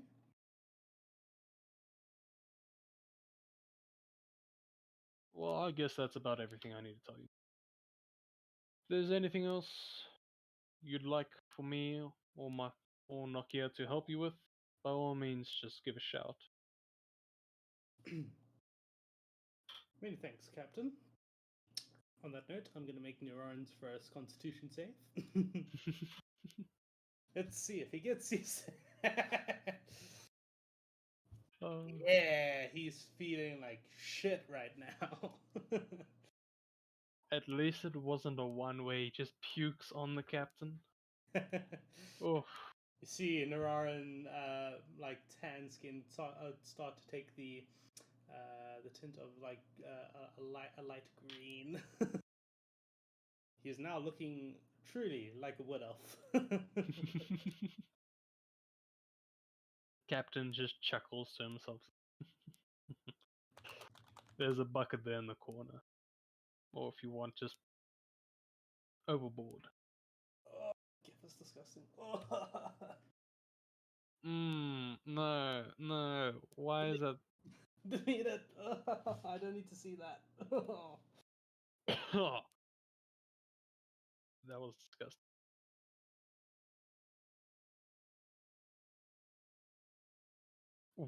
With that final sort of pointing out where the bucket was and gesturing to overboard or to the side.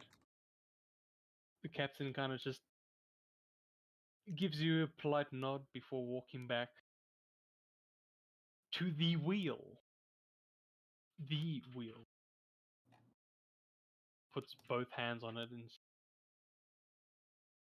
just takes in the fresh air. Nokia stands beside him.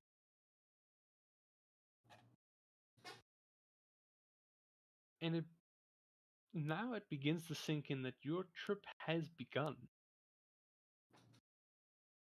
And that feeling gets even more stronger when you look over to the side and you actually see in the distance dolphin jumping up and into the water. Whole No, nothing. a whole I was just pack of laughing. them. At first there was one or two, but as the ship kept sailing, these dolphins seemed to get closer and closer. A few of the sailors kind of shout, while others cheer. Captain gives a very appreciative smile as this pack of dolphins suddenly erupts. You can see hundreds of them jumping out of the water and diving back down. Captain just almost leans his head towards you, but keeping his eye on the dolphin. And there's our good side.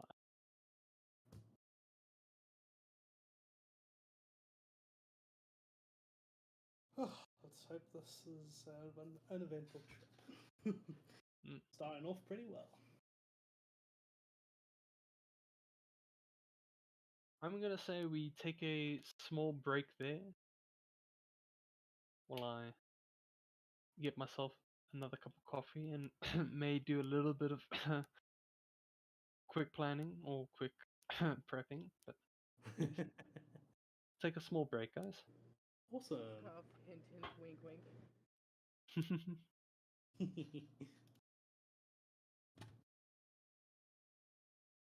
Hey, there's the song.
Alrighty, I am back.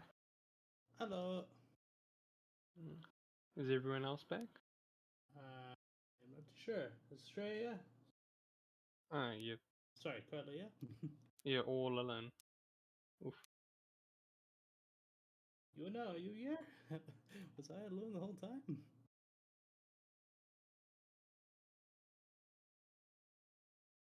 You might have been. Oof. Ah.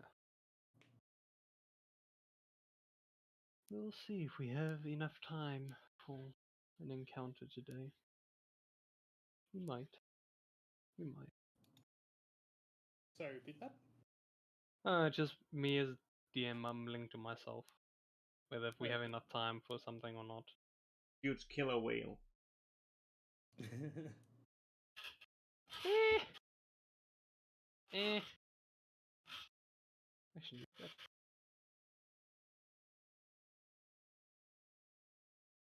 Because I have like the entire sea trip planned with like encounters on specific days. Oh, okay. Back. Sorry for the delay. Ah, No welcome back. Now we're all here. I think so. Yes. Yes, we are.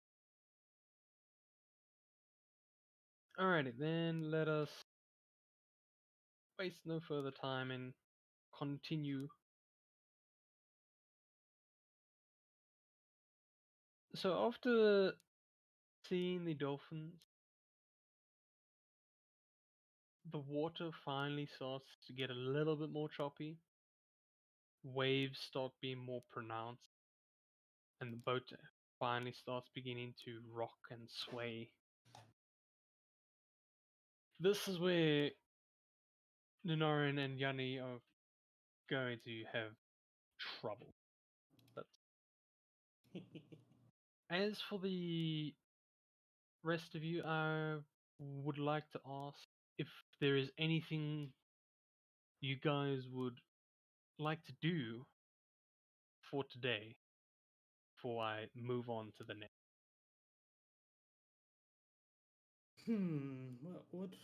What is there to do on a ship? You know what? Yeah, Neuron will try to distract himself from his complete nausea. He'll go around and see if he can help out any of the crew without um, barfing all over them. Alright. So at first glance, you look around, and from what you can see, there are a few oaks busy washing the deck, scrubbing it with a mop or a brush. Others you can see are still loading the supplies that were put on top of the deck. You can get like down to the bottom. On the sails, you can see a few more sort of busy tying knots on certain places, making sure that everything is nice and strong and won't budge. Mhm. And I'll say for the final one on the top deck, you can see a person in the front, in the very front of the ship. They look like they have a spyglass and busy observing the ocean. Hmm.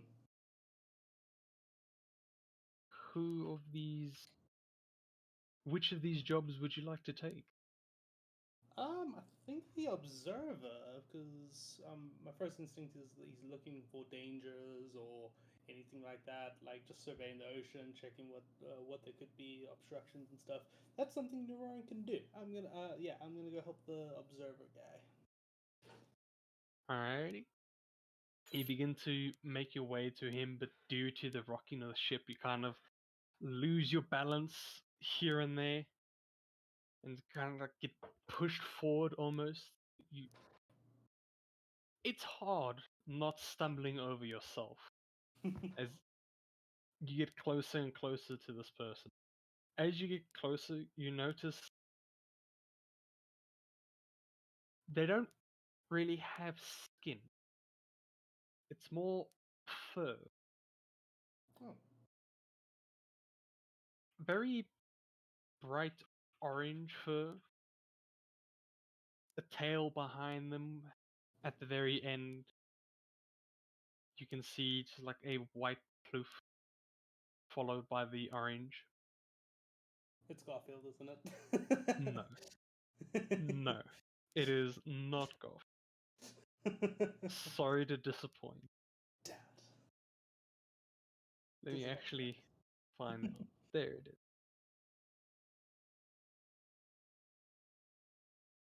Ah, it's a fox. Aha!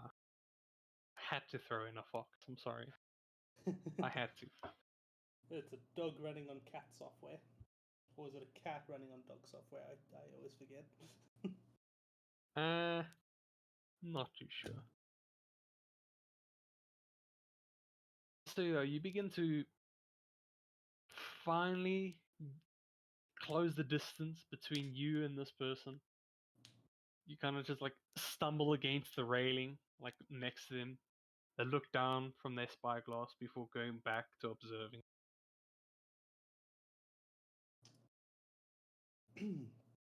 Don't mind me.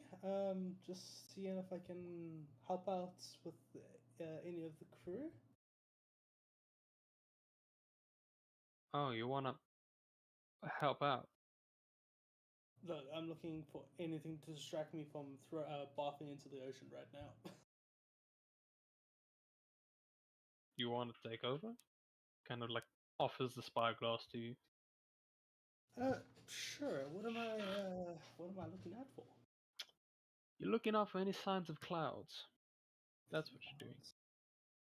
Yeah. All right. 'Cause where there's wind like this, there's bound to be clouds, and I need to make sure that if we are to sail into a storm, that I set our course to avoid it if possible.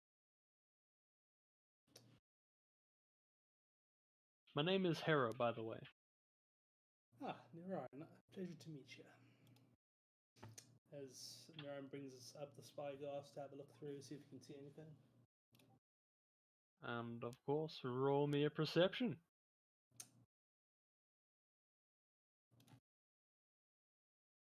Uh, not great, but it's not bad. You take the spyglass, and it's a little bit difficult for you to actually like get a steady viewing as the ship is still rocking back and forth. And so your vision is constantly moving up and down with the spyglass. It's not Hmm. steady, as well as you yourself feeling already weak. Your arms doing that very small, annoying shake where Hmm. you want to like control them, but it's very difficult to. Gotcha. But Yeah. in the distance, from what you can see, there is not a cloud in sight. Hmm. Yeah, as Neuron's looking through. So, what are the signs that you look for clouds besides actual clouds? I don't know if it's a trick to it because I don't usually tell the weather. That doesn't really pertain to my skill set. Well, one thing that you can One indicator is simply by the wind, where there are very fast, steady gusts of winds. There are usually a storm behind them. Right now, the winds are busy blowing in a favorable direction, so if there is a storm, it will be behind us. But there are a few instances where the wind is almost dragged into the storm. Thus, we need to make sure that we aren't sailing into it. But to answer your question, how to really indicate the weather, there are two indicators. One you already know is the wind, and the second, you see them pause a bit. Why don't you give a guess? Hmm. Besides the wind, what would you look for? Yeah, Neuron ponders for a bit. No, I wouldn't really know. Bird. Birds. Yes. Birds cannot fly in a storm. And they have a way of telling when a storm is going to hit, and they always fly away from it. So, if you were to see a bird flying in the opposite direction that we're heading, chances are there is a storm down that we just can't see yet.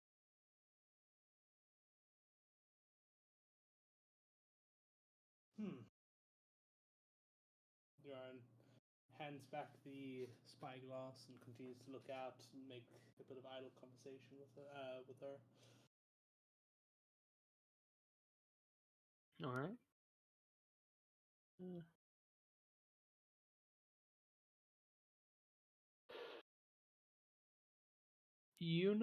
for you,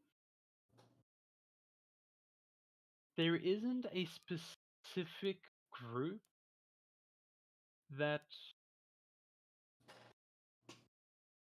has their eyes on you more than the rest. As everyone now and then would look up at you in sort of curiosity as well as a hint of fear. And every time you would kind of look in their direction, they would look away. Until you get that, you know, that feeling like you're being watched and you can feel the sort of direction of where it's coming from? As if the very stare itself has a very small, tangible weight to it. You follow this feeling and begin to look up the mast, where in the crow's nest you can see an Ari Cochrane who should have his eyes out on the sea, staring directly at you. And what makes him more different to the others is that when you look at him, he doesn't break eye contact. He continues to stare. She'll acknowledge this and stare right back and just give him a nice little wave, making greeting like, huh? I see you seeing me. What now? When you give him the wave, he stares for a little bit longer, only for like a few seconds, before his head just looks away and he continues his job. Sadly, it was not a overly friendly encounter.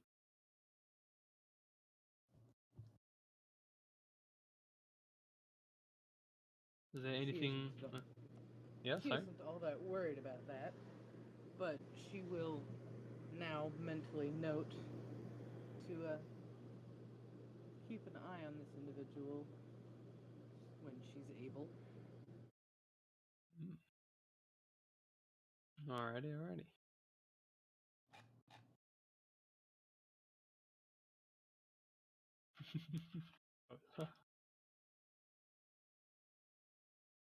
How fast are you, Cola, with your how fast is your flight speed? 30 feet. 30 feet.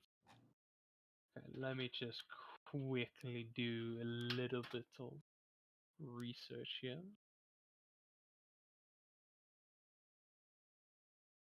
Because I do want to make sure that you're not flying too far away where you can't actually catch up with the ship. Because that will be a disaster on your part. Unless you have some trick up your sleeve. At 40 feet swim speed. It's 40 feet. No, the swim. I swim faster than I fly. What kind of owl are you? Here, here is the ship stat. No, not that one, not that one, not that one, not that one. Where is my warship? Ah, there it is. Okay, ship.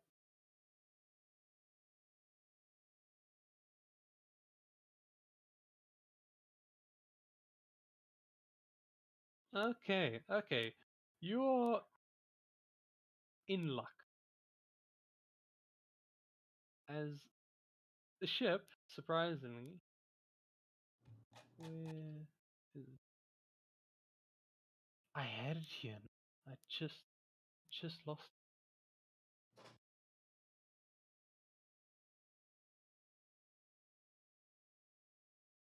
That's so weird.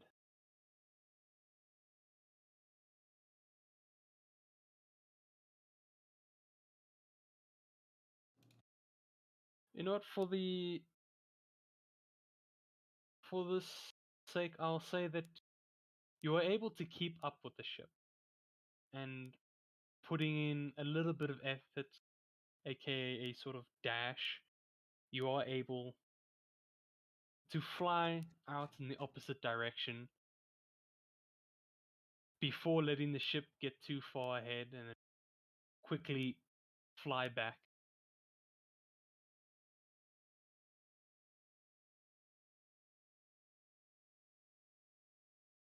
A few of the sailors did notice your little trick, but they all knew you were on board already, so they don't really see your little prank as effective. And the navigator in the front definitely didn't. They're looking out in the front, not behind. Alright. Is there anything else you guys would like to do before we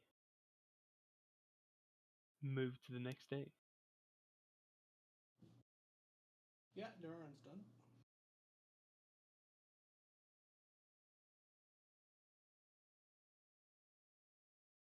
You and Cola, I'm assuming you guys are done as well. Yep. Yeah, That laugh. It's an evil laugh right there. That is.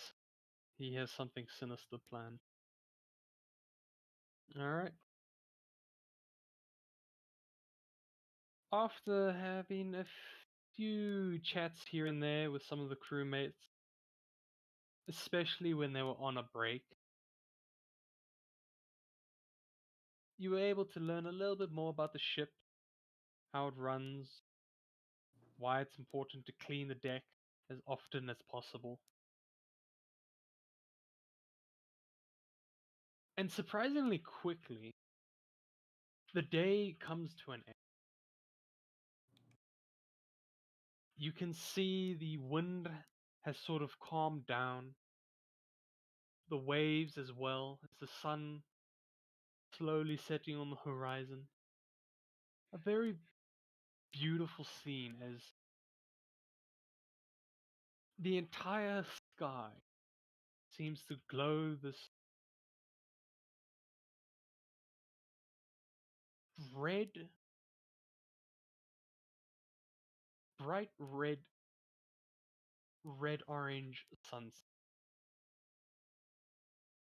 The sun itself is more red than orange. You all watch it for a few moments before going down to the bottom deck to get your meal for the night. It's not a very nice meal.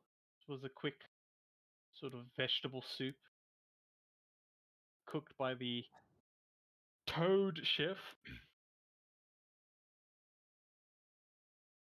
who introduced himself as Trock. I believe that's how you pronounce it. Truck. Yeah, Trock. Truck. There you have it.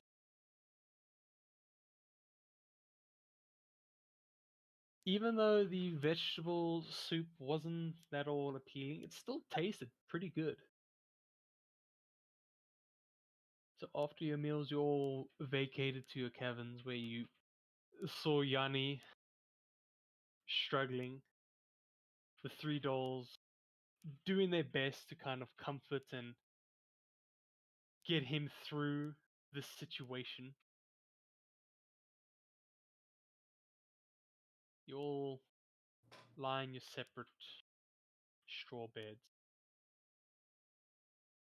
Yeah, Neuron's pretty happy in his bed. Cozies up quite nicely. I am gonna ask you to make me another constitution. Let's see. Maybe I've grown used to it, but likely not, because the dice know things. Like I said, he's starting to get used to it, but he's doing his best to cozy up in his bed. Yeah, no. I mean, do you have had a few instances where you couldn't keep it in anymore and had to throw it all up? And the thought did occur to you that you just recently ate some food, so maybe you might throw up in the middle of the night, maybe not. You'll do your darndest best. You did make sure that you have a bucket beside you.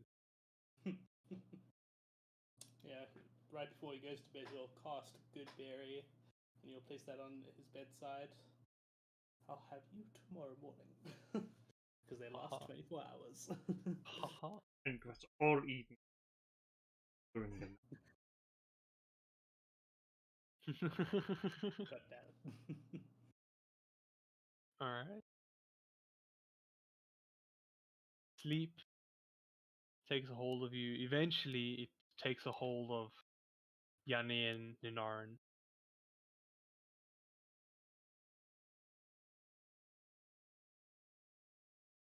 As the next day, you are not woken up naturally. You are woken up with a very small bump, Oh, look alive. followed by what sounds like another bump, then another, and another. It's a bit confusing at first. You just assume you might have just hit something, might have just floated and just hit the hull, the ship. But then you start to hear the crew getting more active. Footsteps rushing back and forth. Yoren's Then- already pretty much eyes open, ears open. He's already trying to listen out, see what he can hear. On alert. Same as Una. Both of you make me perceptions. See if you can pick out certain voices. Okay. Another 14. Both pretty.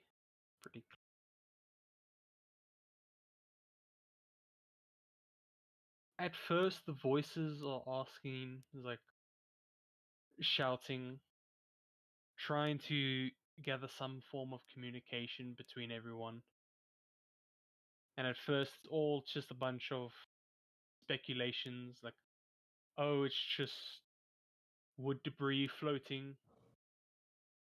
It could be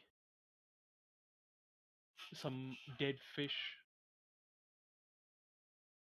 But then the voices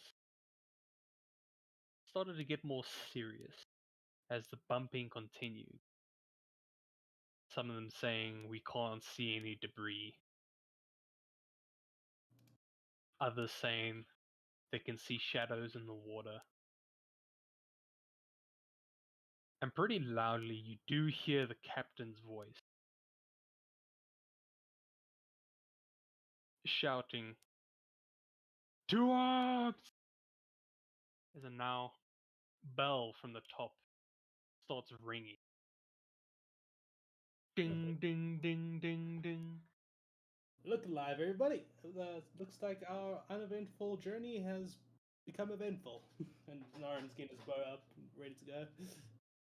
Better get ready for action.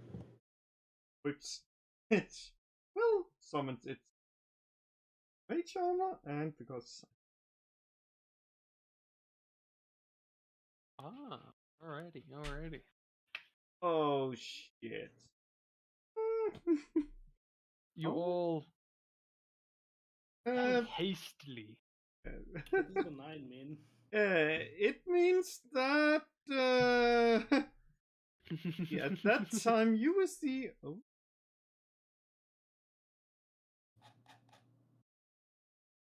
Alright, so what's your AC at now?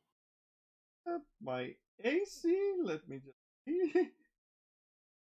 Is 19. And number 4. Let me just.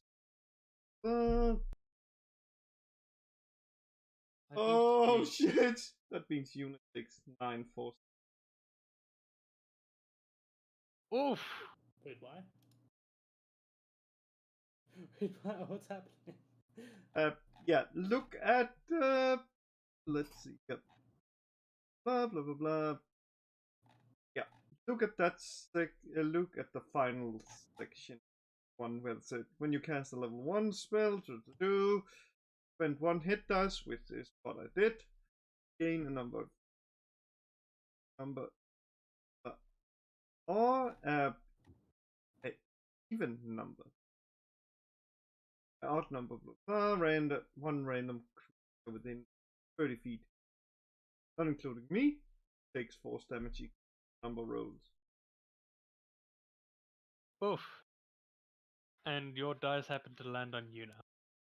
Yeah, I just rolled 4 to basically count like all the members. Yep, that would be all. You know you have permission to punch him. I'd hoped it would be a 1 or 2. Alright. Well, Kola preparing for the imminent battle that is about to come. Unintentionally, how can I explain this? Let his divine power shine too bright and accidentally hits Yuna.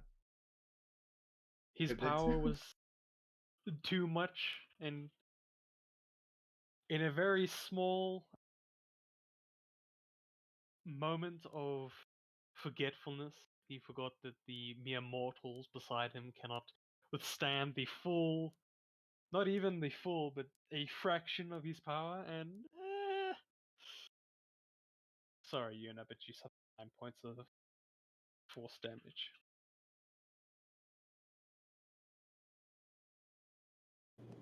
Watch it, bird brain.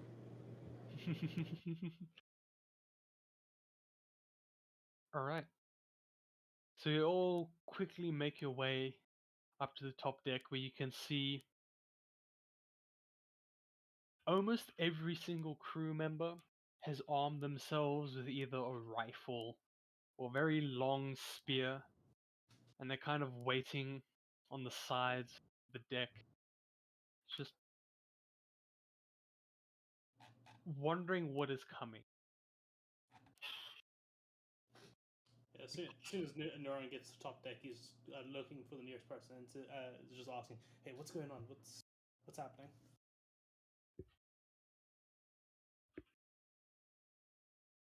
The person doesn't really look at you. They have their eyes like focused on the water. It's just, we're not sure. It's, we're seeing multiple shadows down.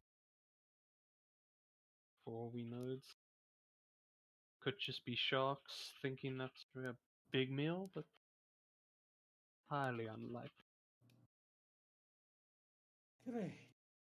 Neuron's gonna creep towards the side of the ship and have a quick look in, see if he can see anything. All right. As you do, you sort of look directly next to the ship, like the water that is 15 feet away from you, to like see if you can see any of the shadows. But you actually can't. So you start looking more and more out.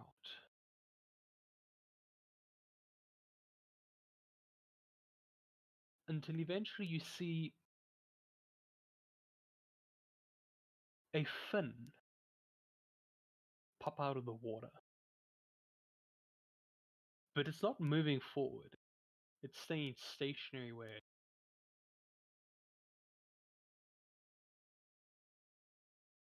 Fin slowly begins to rise. You see a humanoid figure out. Oh, hold on. See a humanoid figure out in the distance.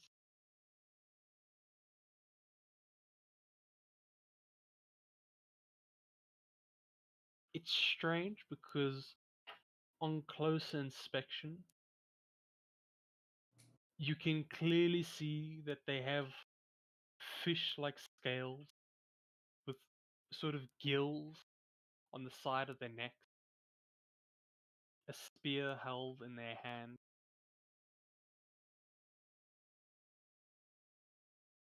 They stare at you, as well as the crewman next to you.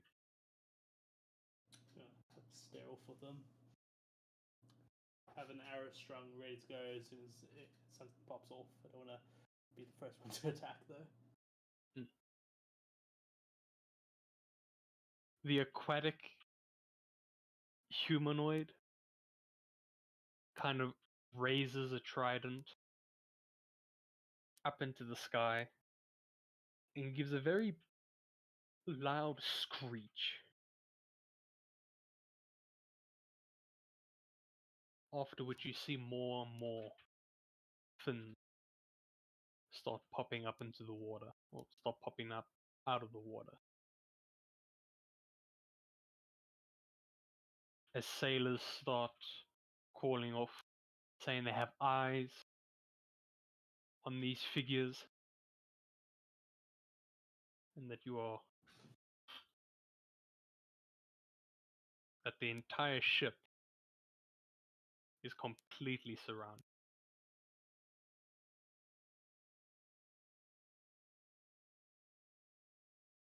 You hear sort of murmur.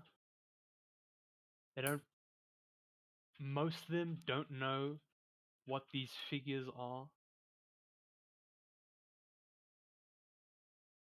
until the Orichalcron in the crow's nest yells out to the rest, "Merfolk!" And with that yell, all the merfolk on these giant seahorses charge towards the ship. Goddamn. Now I'm looking at the time, and I'm going to make a roll to see if we will end session off now or if we will continue. I mean, I'm happy to end the session, yeah, if everybody else is happy. Have, Yeah, I agree. yeah, then we can have, Yeah. Have Yanni, hopefully have Yanni. You're gonna use that tactic move to throw up over them all, and they just run away because they finish.